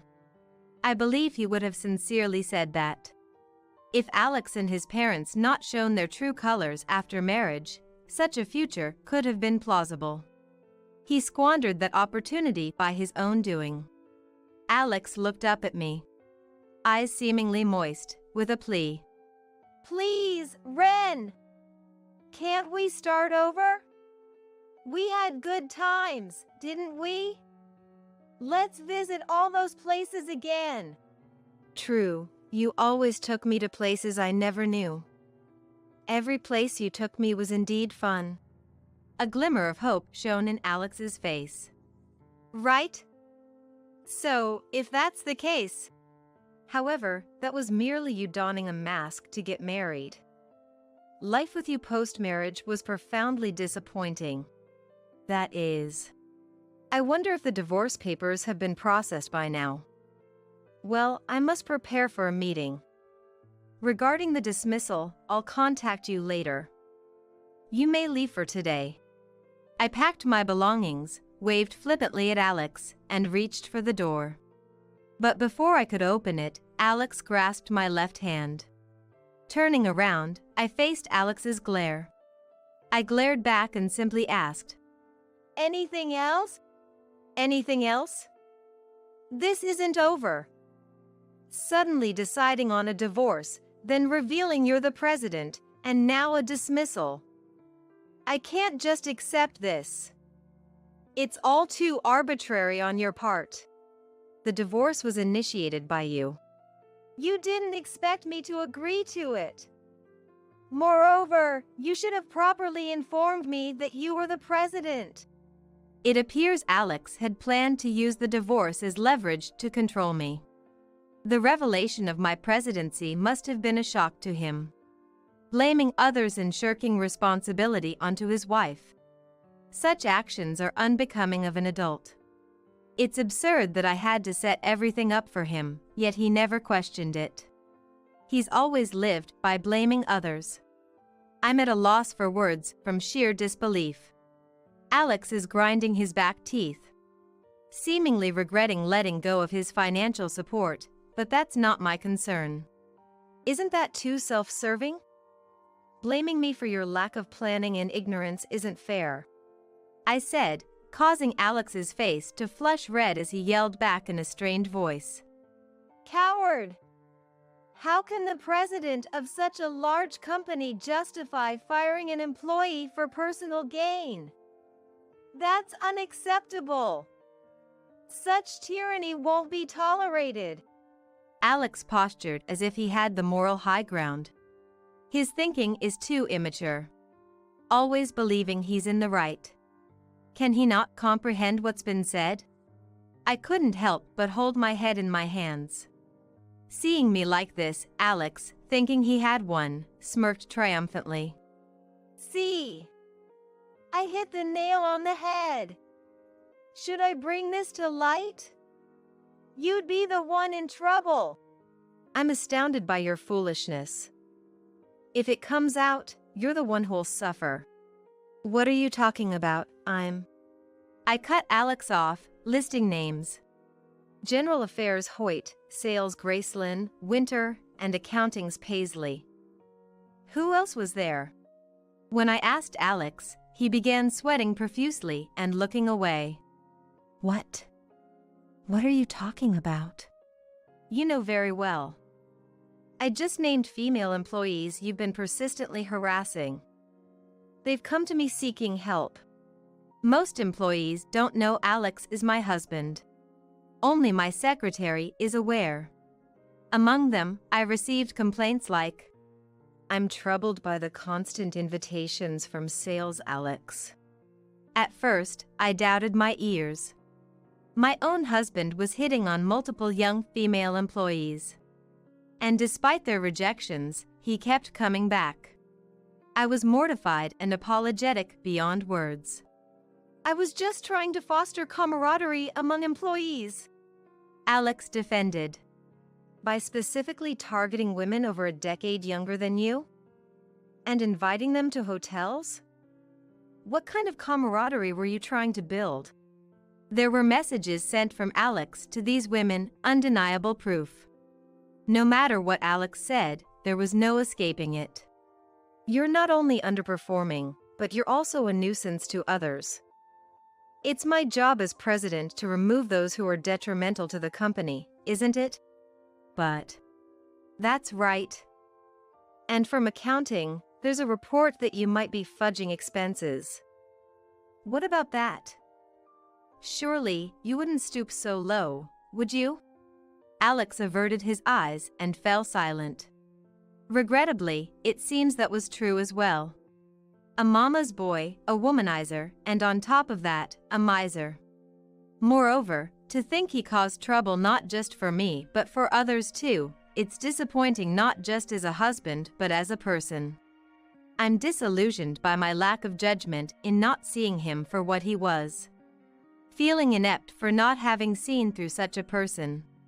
I'll make sure all suspicions are cleared up before proceeding with the dismissal, so rest assured. Well, I'm leaving now. You better get along with your parents back home. Alex collapsed on the spot. Slumped over, muttering something under his breath. He must have realized it was all too late. Even as I reached for the door, Alex, now devoid of energy, didn't say anything more, and I left the room. Upon further investigation, all suspicions against Alex were confirmed. After making Alex apologize to the affected female employees, he resigned voluntarily, taking responsibility. Now jobless, Alex returned to live with his parents at home. A while later, he attempted to start working again part-time, but then something unexpected happened to Alex. Until now, though former Rosalind needed care, former Brittany was essentially able to manage daily tasks on her own. Thanks to this, Alex only had to help out occasionally. However, former Brittany has recently started showing signs of dementia, including instances of wandering at night. A father who physically requires care and a mother who is usually fine but occasionally shows symptoms of dementia. I just can't find peace anymore. We're running out of money too. Please help. I received a plea for help from Alex, indicating he was at his limit. If our divorce had been amicable and there were no hard feelings towards my former in-laws, I might have been inclined to help. But these were the people who had looked down on me as nothing more than a caregiver. There's no room for sympathy.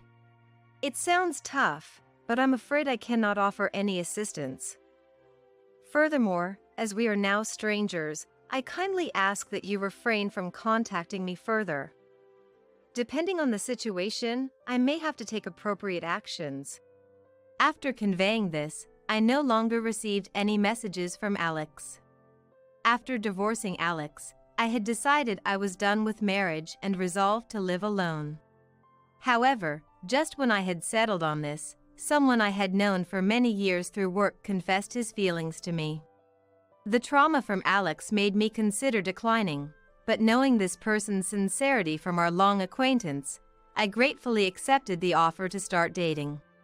Whether this will lead to marriage, I'm uncertain, and part of me doubts, fearing a change post-marriage, but this person is the most gentle individual I've ever met. Moreover, since he is also a business owner, we can share and understand each other's work. Unlike with Alex, he truly feels like a partner should. If I can spend the future with him, this happiness I feel now will surely continue. Hoping for such a future, I continue to work hard today. Being called by my name just gets my heart racing. It's incredibly thrilling. In the dead of night, I stumbled upon Tanner and Rebecca, frolicking in the back seat of a car in the garage. Shocked by the unbelievable scene before me, I locked the two of them in the garage and headed back to my parents' house. I want to show those two, who've been making a fool of me, what real hell feels like. Back at my parents' house, I explained the situation to my parents and another person, asking for their cooperation in my revenge. Everyone agreed, and I resolved to make Tanner and Rebecca experience true hell. My name is Natasha. I'm a newlywed. I met my husband, Tanner, back in our student days. We were classmates in high school, worked together on committees, and had a few interactions. But that was the extent of our relationship. I never imagined that someone like him would approach me now, as adults. Natasha, I really do love you, he said. Our relationship began right after graduating high school. During our final cultural festival as seniors, Tanner started to get involved with me, and we began to interact as friends. Despite barely knowing each other, he started pursuing me relentlessly right after graduation. I couldn't understand why a guy who was so popular among girls during our school days would be interested in someone like me. Even when I asked him why, he would simply say he was smitten, never providing a concrete reason. Suspicious of his motives, I spent 6 months investigating, but couldn't find any convincing reasons, and eventually, overwhelmed by his persistence, I accepted his proposal. If I just wanted to date and ditch someone, I wouldn't put in all this effort. Can't you trust me already? I truly love you, Natasha, he said. Hearing those words, I began to consider trusting him. But as a novice in love, it took a lot of courage for me to date someone as popular as him. That's when I turned to my older sister, Rebecca, for advice. Rebecca was beautiful and stylish, rumored to be among the most popular in school, as I heard from her classmates. I thought consulting with Rebecca, who had plenty of experience in love, would help me find the answer. When I talked to her about it, her encouragement felt like a gentle push forward. Just for dating, a playboy wouldn't spend 6 months. I really think Tanner is serious about you, Natasha. Why don't you accept it? Rebecca's words convinced me to start a relationship with Tanner. A year went by. In the beginning, Tanner was incredibly kind. He treated me like a princess. He took me to my favorite places, and every anniversary, birthday, and event was celebrated with a surprise, making it feel like a dream. For someone inexperienced in love like me, all these felt like fairy tale moments, and I was thrilled to have taken the chance with him. Until the day we decided to get married. What's with this filthy room? I like things clean. You know what happens if you turn this place into a dump, right? After deciding to get married, we bought a new house. Tanner worked as a laborer in his father's company, earning around $40,000 a year. He didn't have the means to buy a house. Yet, disliking used things, Tanner insisted I stretch our finances to purchase a new home. Calling household management a hassle, he dumped all responsibilities on me, living freely himself. This is your house too, so I wish you'd help with the cleaning. I have a job too, so let's support each other, okay? You can at least tidy up, can't you? I work as a nurse with irregular shifts. Tanner actually spends more time at home and earns $30,000 less than I do. Despite the significant differences in time and money, he doesn't cooperate at all. I cover all household expenses, while Tanner only spends his salary on leisure and consumables. Before marriage, he spoke of mutual support and striving together. But after moving in, Tanner changed completely. He became a total freeloader. I once tried to get him to cook, but the taste and his knife skills were disastrous. The house ended up a mess, and I gave up on having him cook. If I let him do the laundry, he'd throw everything in together, causing shrinkage and color bleeding. He was far from trustworthy. Even Mary, my mother-in-law, had concerns, but I never anticipated it being this bad until I saw it with my own eyes. You're the one who told me not to do housework, right? Now you're making it sound like it's my fault when you start getting called out? Initially, I patiently taught him household chores, but Tanner was short-tempered and prone to violence. Just mentioning household tasks triggered such reactions, and out of fear, I once said I'd handle everything myself to avoid his outbursts. But I'm only human. Nursing is many times harder than people think. My stamina has declined since my early 20s, making it tough to balance home life with work. And on top of that, the household chores have more than doubled compared to when I lived alone. I often wish I had extra hands. Is it so wrong to ask for help in such circumstances? Tanner becomes immediately enraged, showing his aggressive side whenever his sore spots are poked. Once, when I dared to stand up to him, he threw things against the wall and almost injured me. I've been scared of him and even considered divorce, but each time he would become uncharacteristically kind, showering me with love as if he were a different person. I'm sorry, Natasha. I'll never do this again. I truly value you. Please don't leave me. I genuinely love you. I can't live without you. Rarely feeling needed by others, I couldn't dismiss such affection from Tanner and saw no alternative but to forgive him. He was the first person I truly loved. I couldn't envision a life with good encounters after losing him. Such thoughts were reinforced by various things said by Rebecca and Tanner during our relationship. No one else would put up with someone like you, Natasha. If you leave Tanner, you might spend your life alone. At that time, I was completely dominated by the thought that no one but Tanner could love someone like me, a belief instilled by his manipulative words. Even when I thought about leaving, memories of our relationship and Tanner's need for me held me back. It's like the saying, the one who falls in love loses. I was completely ensnared by Tanner's manipulative tactics. I want to support you if I can, but housework is just not my thing. I'm counting on you for that. Please don't say such sad things. I'll try to do what I can. He probably noticed my fear after his outburst. As soon as he approached me, he embraced me and gently stroked my hair to calm me. Tanner was skilled at using both the carrot and the stick, always making me feel needed just when I thought all was lost. For someone shy and introverted like me, being needed and loved by someone was a way to affirm my existence. Tanner had great communication skills and was an observant person. He was adept at manipulating someone to the brink of life and death. I was frequently bullied during my school days, which affected my self-esteem. Tanner exploited this, convincing me he was the only one who needed me. He claimed to love and accept even my flaws.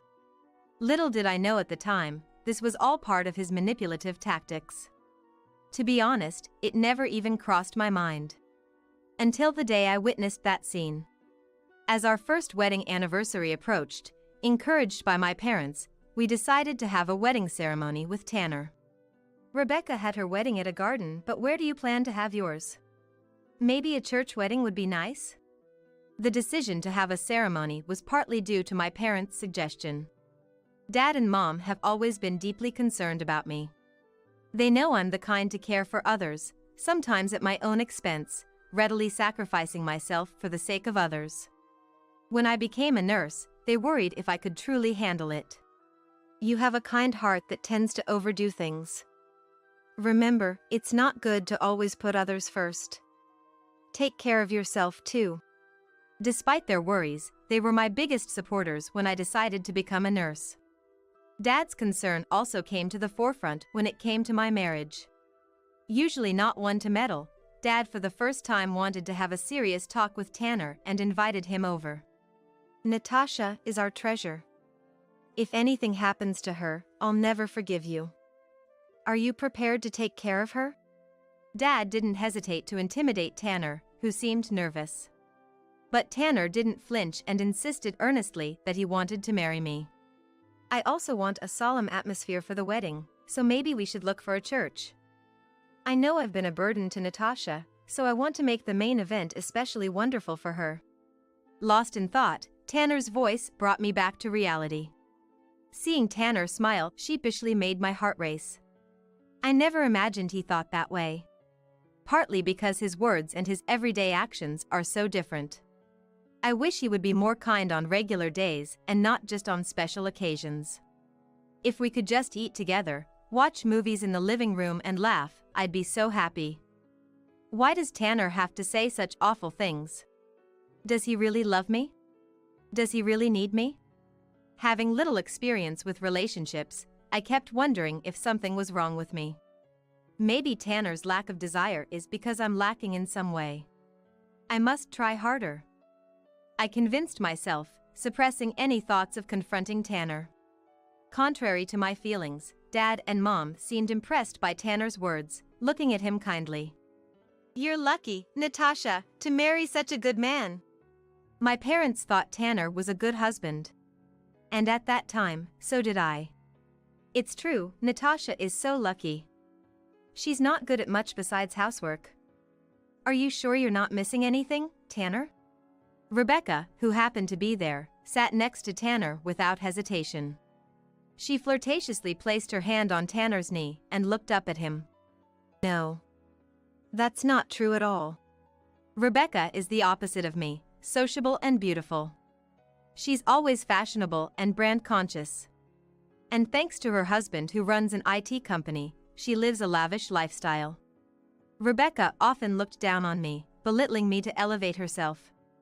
But she too was adept at getting her way, manipulating me skillfully. Back then, I didn't realize I was being used by Rebecca. I felt happy to be relied on and pampered. Is that so, Natasha? You too shouldn't let go of such a good man so easily either. After all, you're just a burden with no redeeming qualities. Rebecca. Such mockery was a routine occurrence. She used her pretty face and tears as weapons, pushing people away from me. Everyone seemed to side with Rebecca. The only exception was my parents. Mom always scolds Rebecca sharply whenever she mocks me. Seeing no way to turn the situation in her favor, Rebecca quickly leaves the scene, but the pain in my heart lingers. What was a joyful moment is ruined by Rebecca's words. Tanner, along with Dad and Mom, apologizes, but he just laughs it off, saying it's nothing. Deep down, I wish for some comforting words, but I don't have the courage to ask for such audacity. It's my fault, as always, I tell myself, accustomed to resolving things on my own. Time passed and it was now the day before the wedding. The ceremony was set to be held at a church, and today, Rebecca was visiting my house. She said it was closer to the venue from our place. Let's call it a night since it's early tomorrow. I'm borrowing your bed. After having dinner and a shower, we enjoyed some drinks. It was past 10 p.m., and we were all feeling the effects, so we decided to get some sleep. I would share the bed with Tanner, and Rebecca would sleep in my room. Around midnight, with the feeling of warmth vanish from the futon, the chills woke me up. Tanner? It was still autumn, a bit chilly for a nighttime stroll. Maybe he went to the grocery store without saying anything? It was unusual for Tanner to leave like that, so I decided to look around, starting with checking the car in the garage. That's when I heard it. No, Tanner. It sounded like Rebecca's voice coming from the direction of the car. Tanner's car was there, not looking like he went to the grocery store.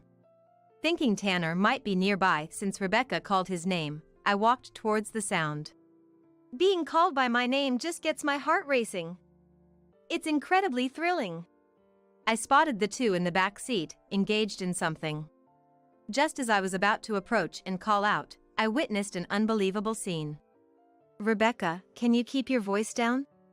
It's impossible, Tanner, be gentler with me. The two of them were naked, embracing, caught in the midst of intimacy. Shocked and wordless, I collapsed on the spot. They didn't notice me, completely absorbed in each other. Maybe it was too hot with the windows up, or they needed some fresh air, but the car windows were open.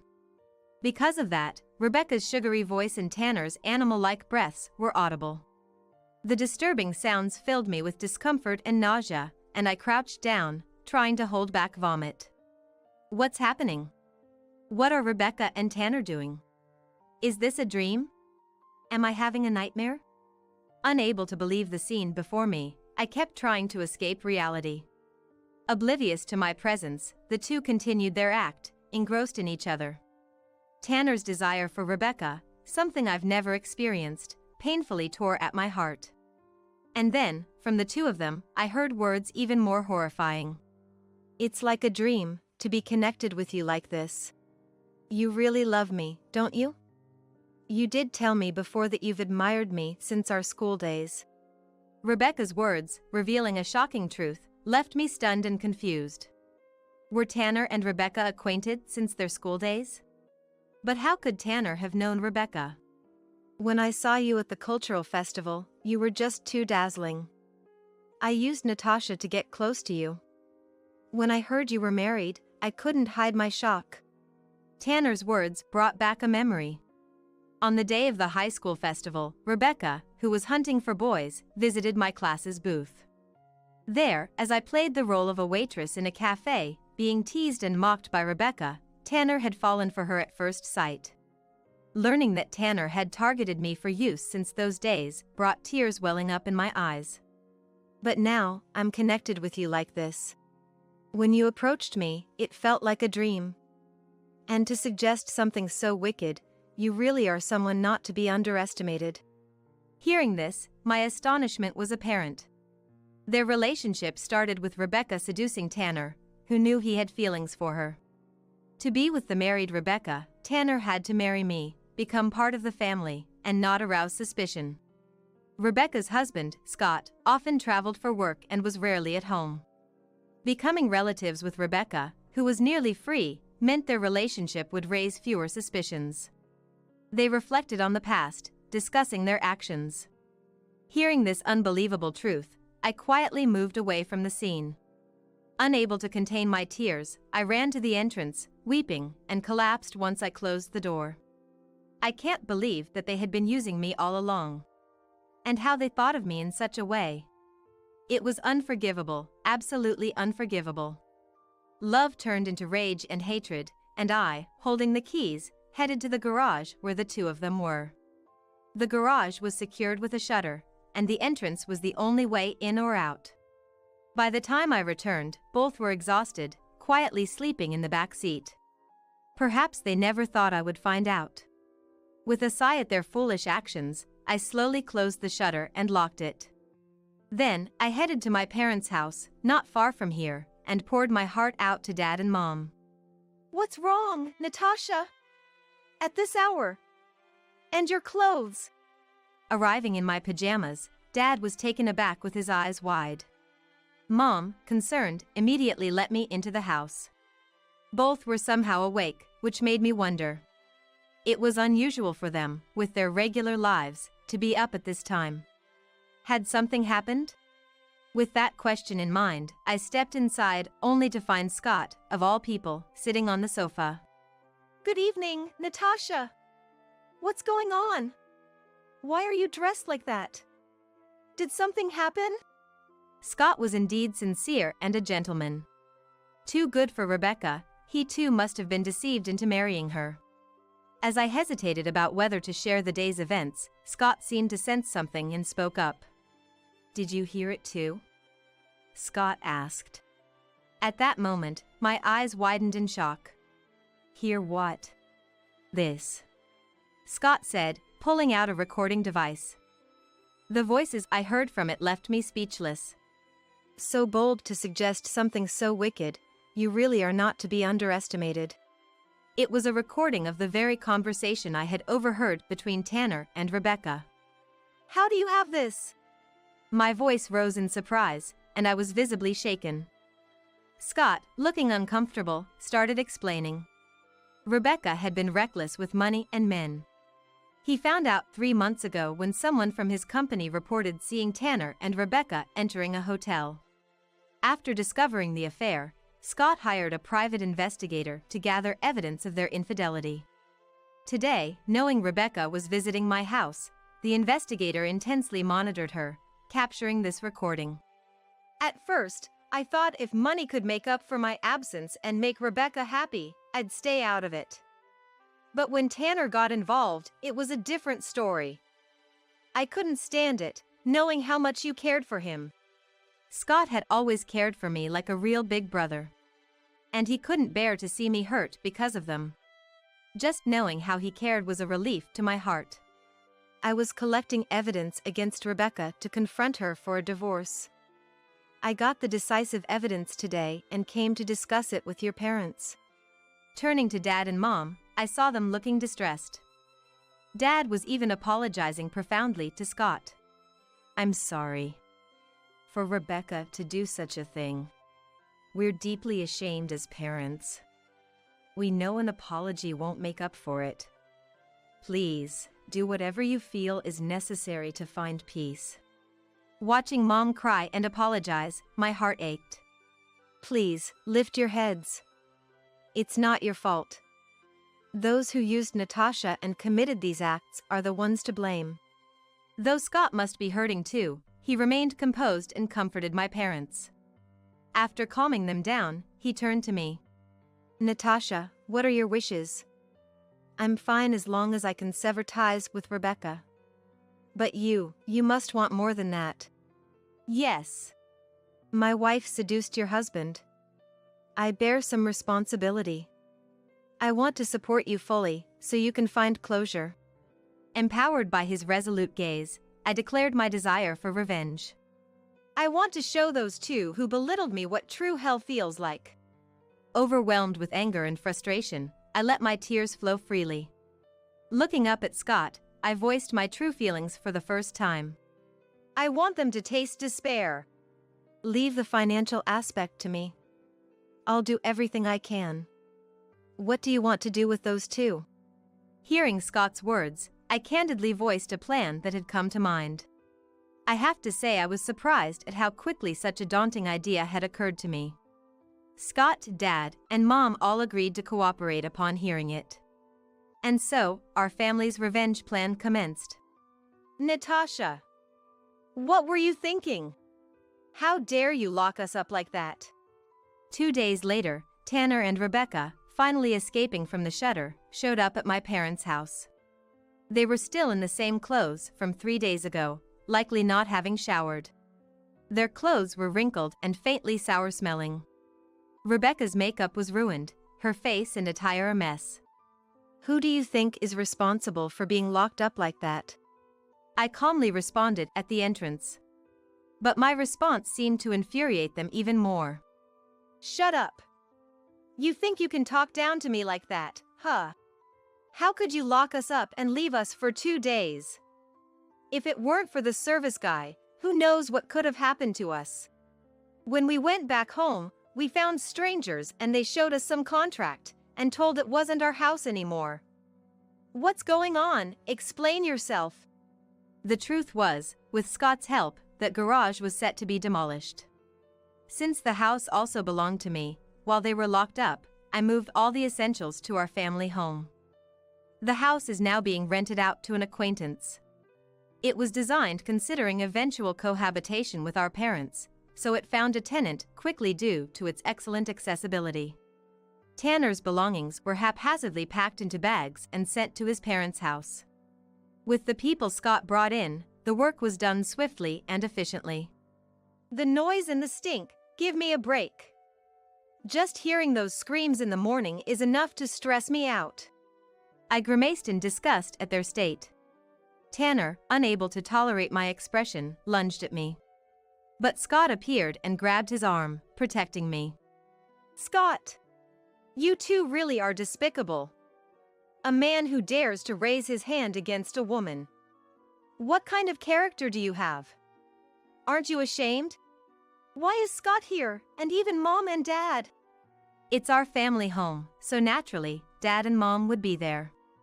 But what truly shocked Rebecca wasn't that. Everyone who used to dote on her now stood behind me, protecting me. She couldn't understand why no one was trying to help her. Don't you realize the situation you're in? What did you say? As Tanner shook off the restraining hand and scowled. Scott played the recording from the other day. What?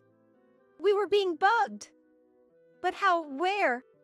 They didn't have any wearable devices or mobile phones on them, so it seemed impossible that they were bugged. While they were confused, Scott smirked mischievously. I've been aware of your affairs for a while now.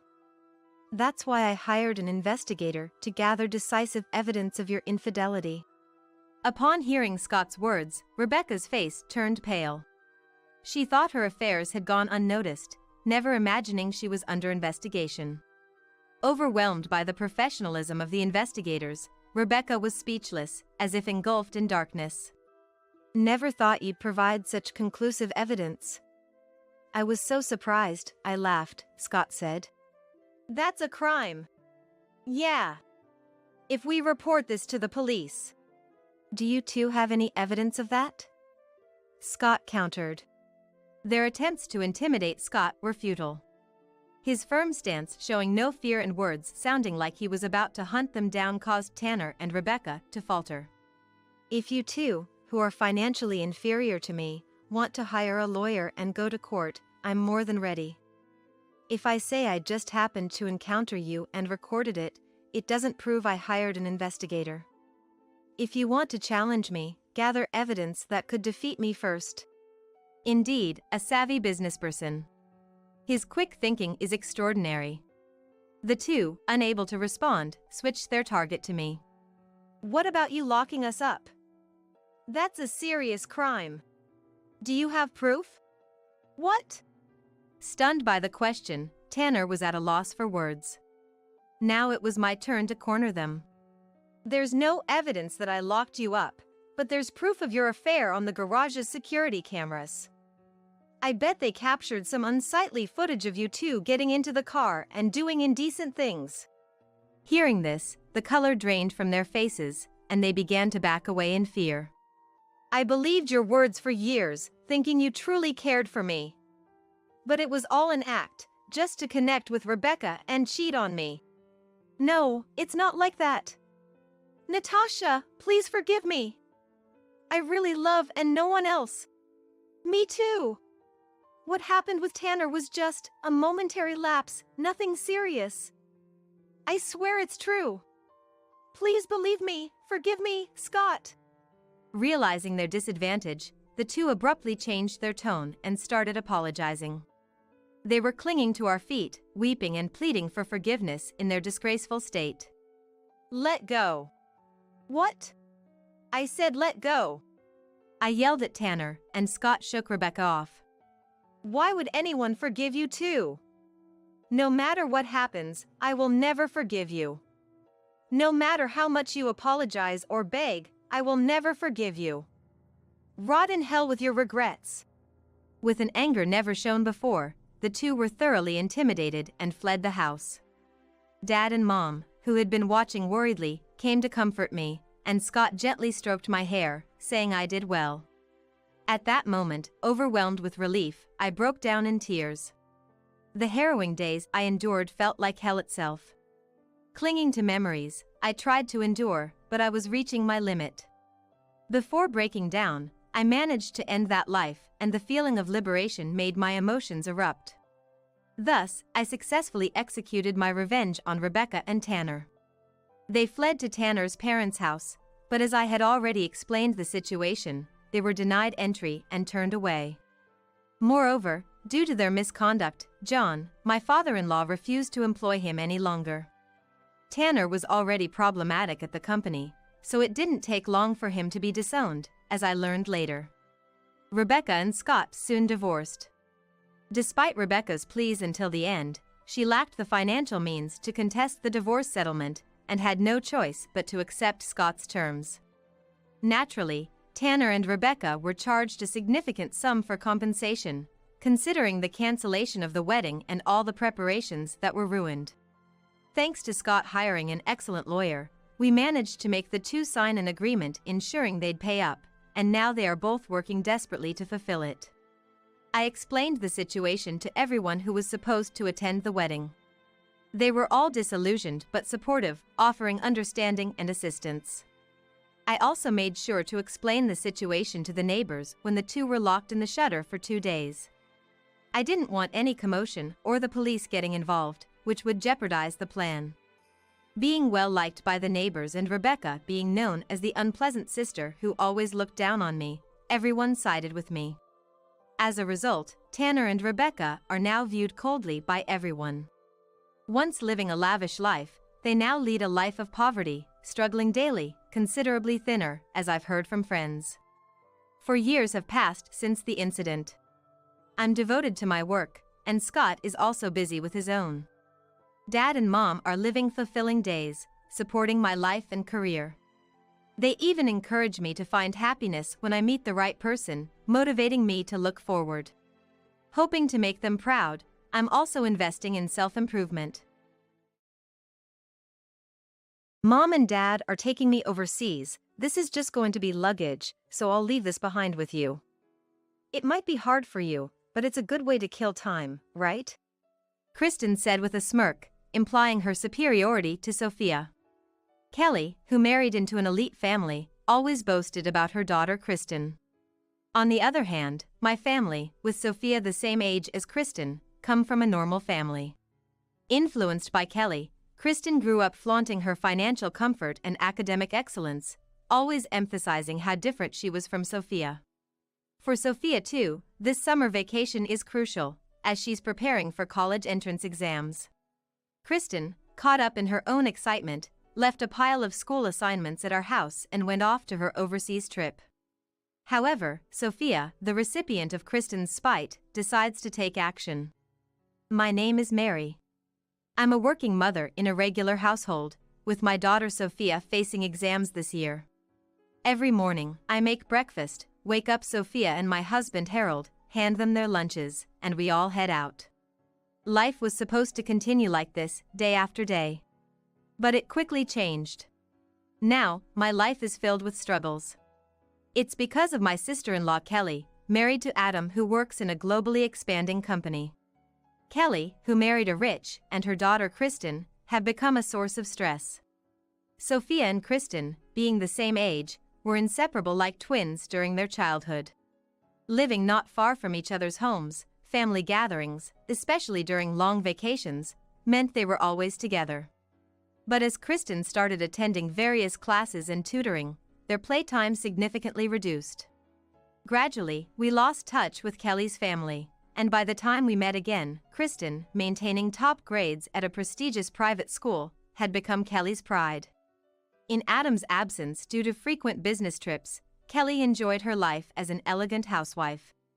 With Kristen, nearly guaranteed a scholarship through school recommendations due to her grades, you could say their whole family was sailing smoothly. However, for Kelly and Kristen, with too much time on their hands, our family, working parents and Sophia studying hard for general exams, became an easy target for mockery. When did Kelly's assertive personality twist into something unpleasant?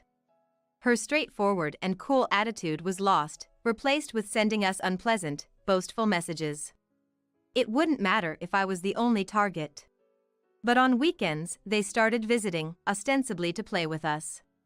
Bringing expensive confectionery as a pretext, clearly to disturb us, especially Sophia. We bought this cake, so let's have tea. Sophia should come and join us. Kristen, go call her, Kelly said, summoning Sophia without my permission. Of course, Sophia was studying. Soon, Sophia came down to the living room, looking displeased. Kristen, with a somewhat mean smile, nudges her. People taking general exams have to cram a lot, right? Must be tough. But since your cousin's here to play, you should entertain her. Well, you don't need to study, but I. Unlike the provocative Kristen, Sophia is shy and can't stand up for herself. All I can do is try to end the tea party quickly. I swiftly prepared the tea and hastened them to finish the cake. Meanwhile, Kelly keeps bragging about how brilliant Kristen is and how hard she works at her extracurriculars. Isn't it odd? You're a mother and you hardly ever boast about Sophia. Kelly suddenly said so out of nowhere. But the reason I don't retort with boastful stories is that Sophia has asked me not to. Sophia possesses many virtues that neither I nor Harold have. I always want to counter. But Sophia seems to think there's no need to let Kelly and the rest know. I tolerate and respect Sophia's wishes, responding nonchalantly. Mom always bragged more about you than me, right? It's the same thing. Kelly, looking satisfied, laughed it off. Yeah, that's right. This way everything ends as if nothing happened.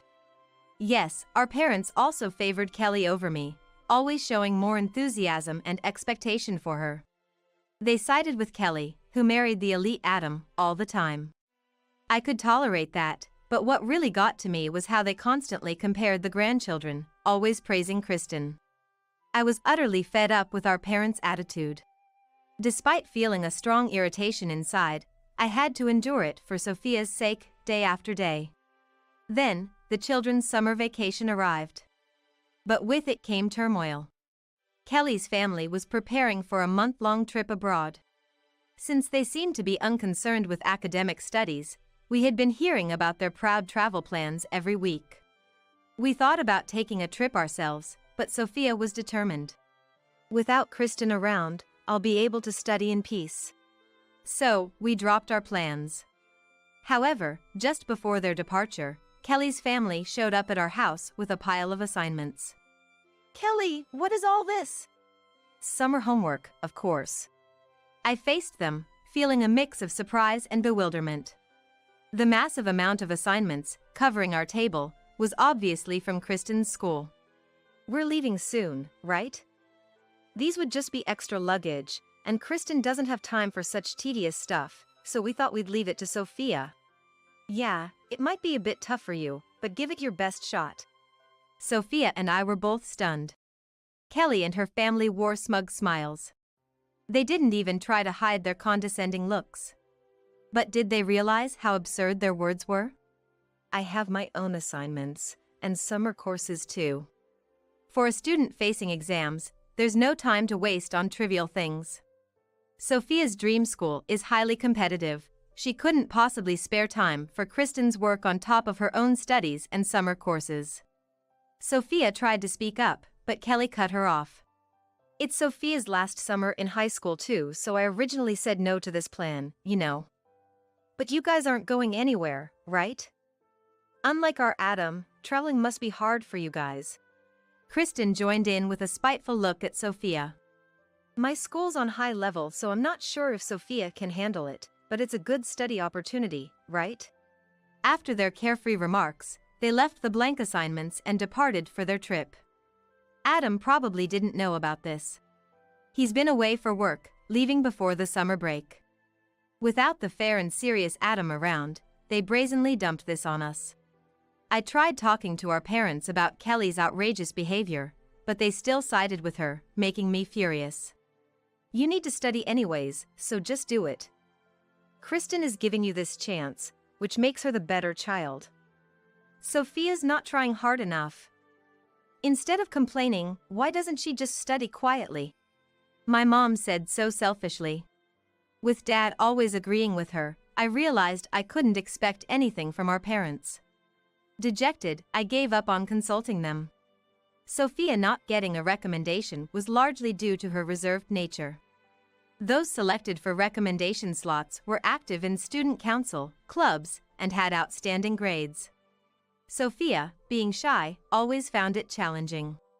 But she was distressed enough to say she could study more in the absence of Kelly's family. I was filled with seething anger. Sophia too was furious. But, unlike my vehement refusal, she reacted differently. To my surprise, she started tackling Kristen's assignments alongside her own studies. I won't lose. If I can't beat Kristen, I can't beat the exams. Mom, I'll show them I can do it. That way of thinking never even crossed my mind, but Sophia was determined. I'll create work that will shut them up. She was breathing heavily. If Kelly and Kristen returned to find the assignments untouched, they would be troubled. But my concern was how much more they would interfere with Sophia after that. Kelly and her family were looking down on us, thinking, she can't possibly do it.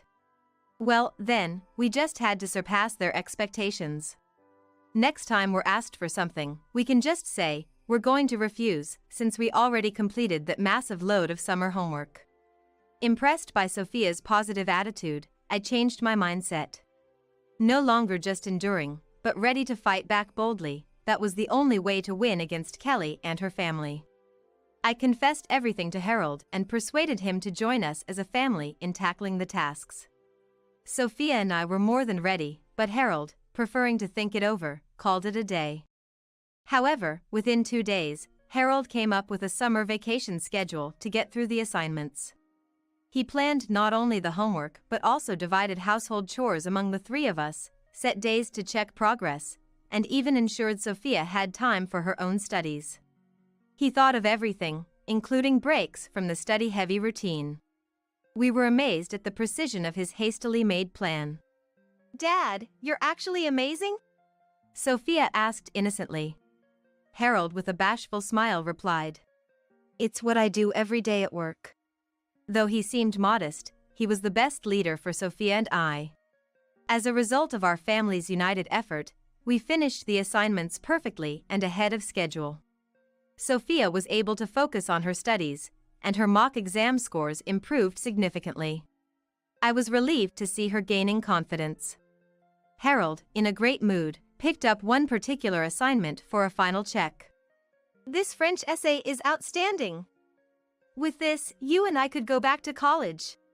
The truth is, Harold and I couldn't pursue doctoral studies due to financial reasons.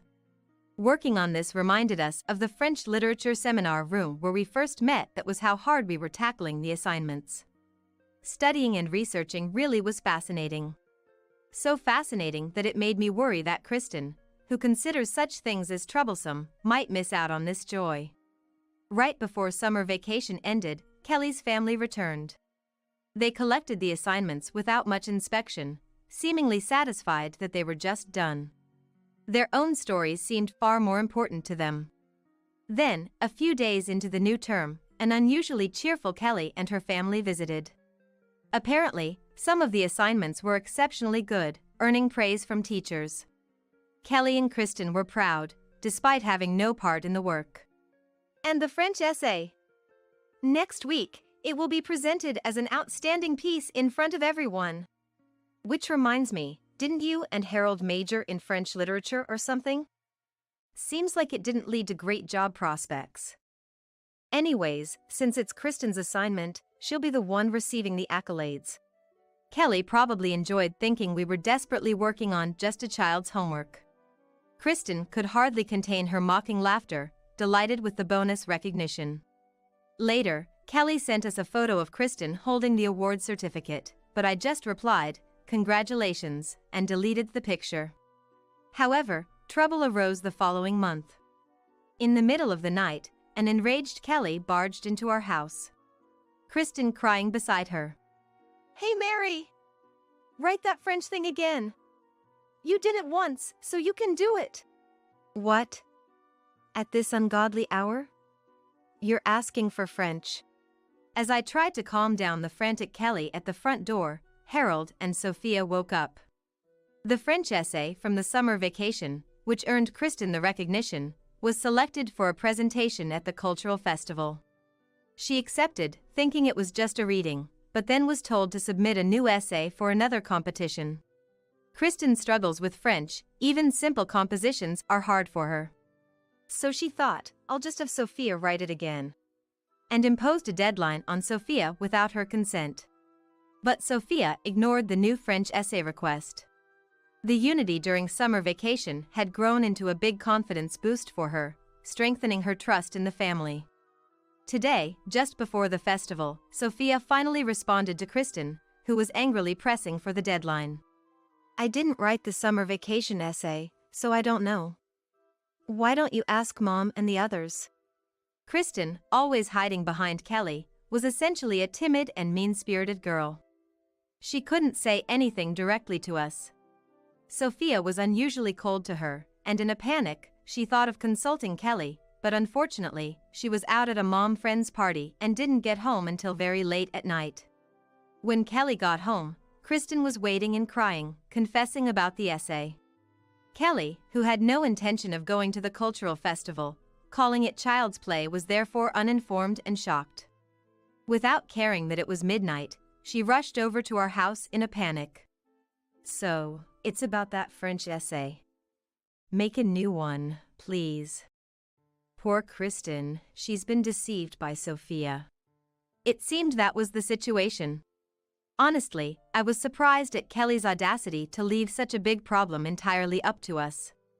Sophia, watching Kelly and the others screaming at the front door, remained cool and unimpressed. Anyway, we no longer had a reason to write a new essay. I recommended admitting honestly that she couldn't write. I can't let her do something so pathetic, Kelly retorted. But our family firmly continued to refuse. We've done our duty with the summer assignments. We won't do anything more. Enough is enough, or we'll call the police, or Adam, before that. With Harold's words, Kelly suddenly fell silent and took Kristen home with her. A few hours later, our home phone rang. It was our displeased mom back home. Apparently, Kelly had gone crying to her parents right after. "You should write Kristen's essay," Mom said. But maybe because she was woken up at an unreasonable hour, Mom was complaining differently than usual, not taking Kelly's side. Seriously, both Kelly and Kristen are the worst. Kelly is always angry, and Kristen is always just tagging along. Calling in the middle of the night without even considering the inconvenience of others. The phone call continued with complaints about Kelly. Mom might be a victim in her own way, but she just seemed to be looking down on Kelly. I quickly refused to help with the essay. We no longer wanted to be involved with them. Later, they somehow managed to finish the French essay using a translation app. Naturally, the quality was miles apart from the summer assignment. The teachers were in an uproar over the poor quality. There were even suggestions that the award-winning assignment might have been plagiarized, and Kristen was questioned. "That essay you submitted for the festival, I've never seen such poor quality. We've discussed it with other teachers, and we think we need to verify if you really wrote your summer vacation essay yourself." "I did it, teacher. I really did. I didn't plagiarize, I swear." "If that's true, there's no way your essay would be this poorly written. The simple grammar and spelling mistakes are glaring. It's as if it was hastily written in a panic to meet the deadline. For a high school student, anyway, you'll have to explain properly." After being repeatedly questioned by the teacher without her mother's protection, Kristen finally confessed to having someone else do all her assignments. As a result, her grades were reassessed. The presentation at the cultural festival was, of course, cancelled, and she was given a suspension, with more assignments than those from the summer vacation. Her internal grades were significantly reduced. The details of the assignment commission were also recorded in her report, and it seemed the incident was over. But that was not the end. Following the severe reprimand she received, classmates started confessing problems with her school life. Turns out, Kristen had been targeting poor or timid kids, throwing money at them to forcefully do her assignments. It was revealed that those who couldn't resist because of poverty or those humiliated and laughed at when called out by Kristen's group brought the issue to light. The school tried to settle the matter quietly. To clarify the situation, Kristen underwent several interviews and investigations. This was no mere issue for a report card. The incident led to the cancellation of Kristen's designated school recommendation. Since the second-ranking student took her place, Kristen was forced to take general entrance exams, but she had long lost any time to study at school. The season quickly turned to exam season, and, as a result of her lack of study, she failed everything. On the other hand, since Kelly and her family hardly visited our house after the cultural festival, Sophia, who had diligently studied, got into a university. Her efforts paid off, and she got into the national university she wanted. Our house was wrapped in a celebratory mood, and I made a lavish dinner to celebrate. Kelly, without changing her heart, forced Kristen into a gap year, fearing they would be seen as a family that couldn't send their daughter to college. Kristen, maybe due to her pride, started studying at home but made no progress. The atmosphere in Kelly's house grew worse by the day, with constant parent-child fights, but all they blamed was us.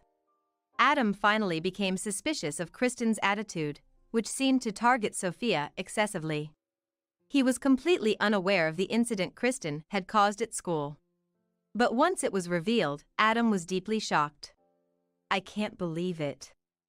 Kristen has grown into a person who looks down on others, flaunting her wealth and just taking what's good." Kelly had baseless absolute confidence in her parenting.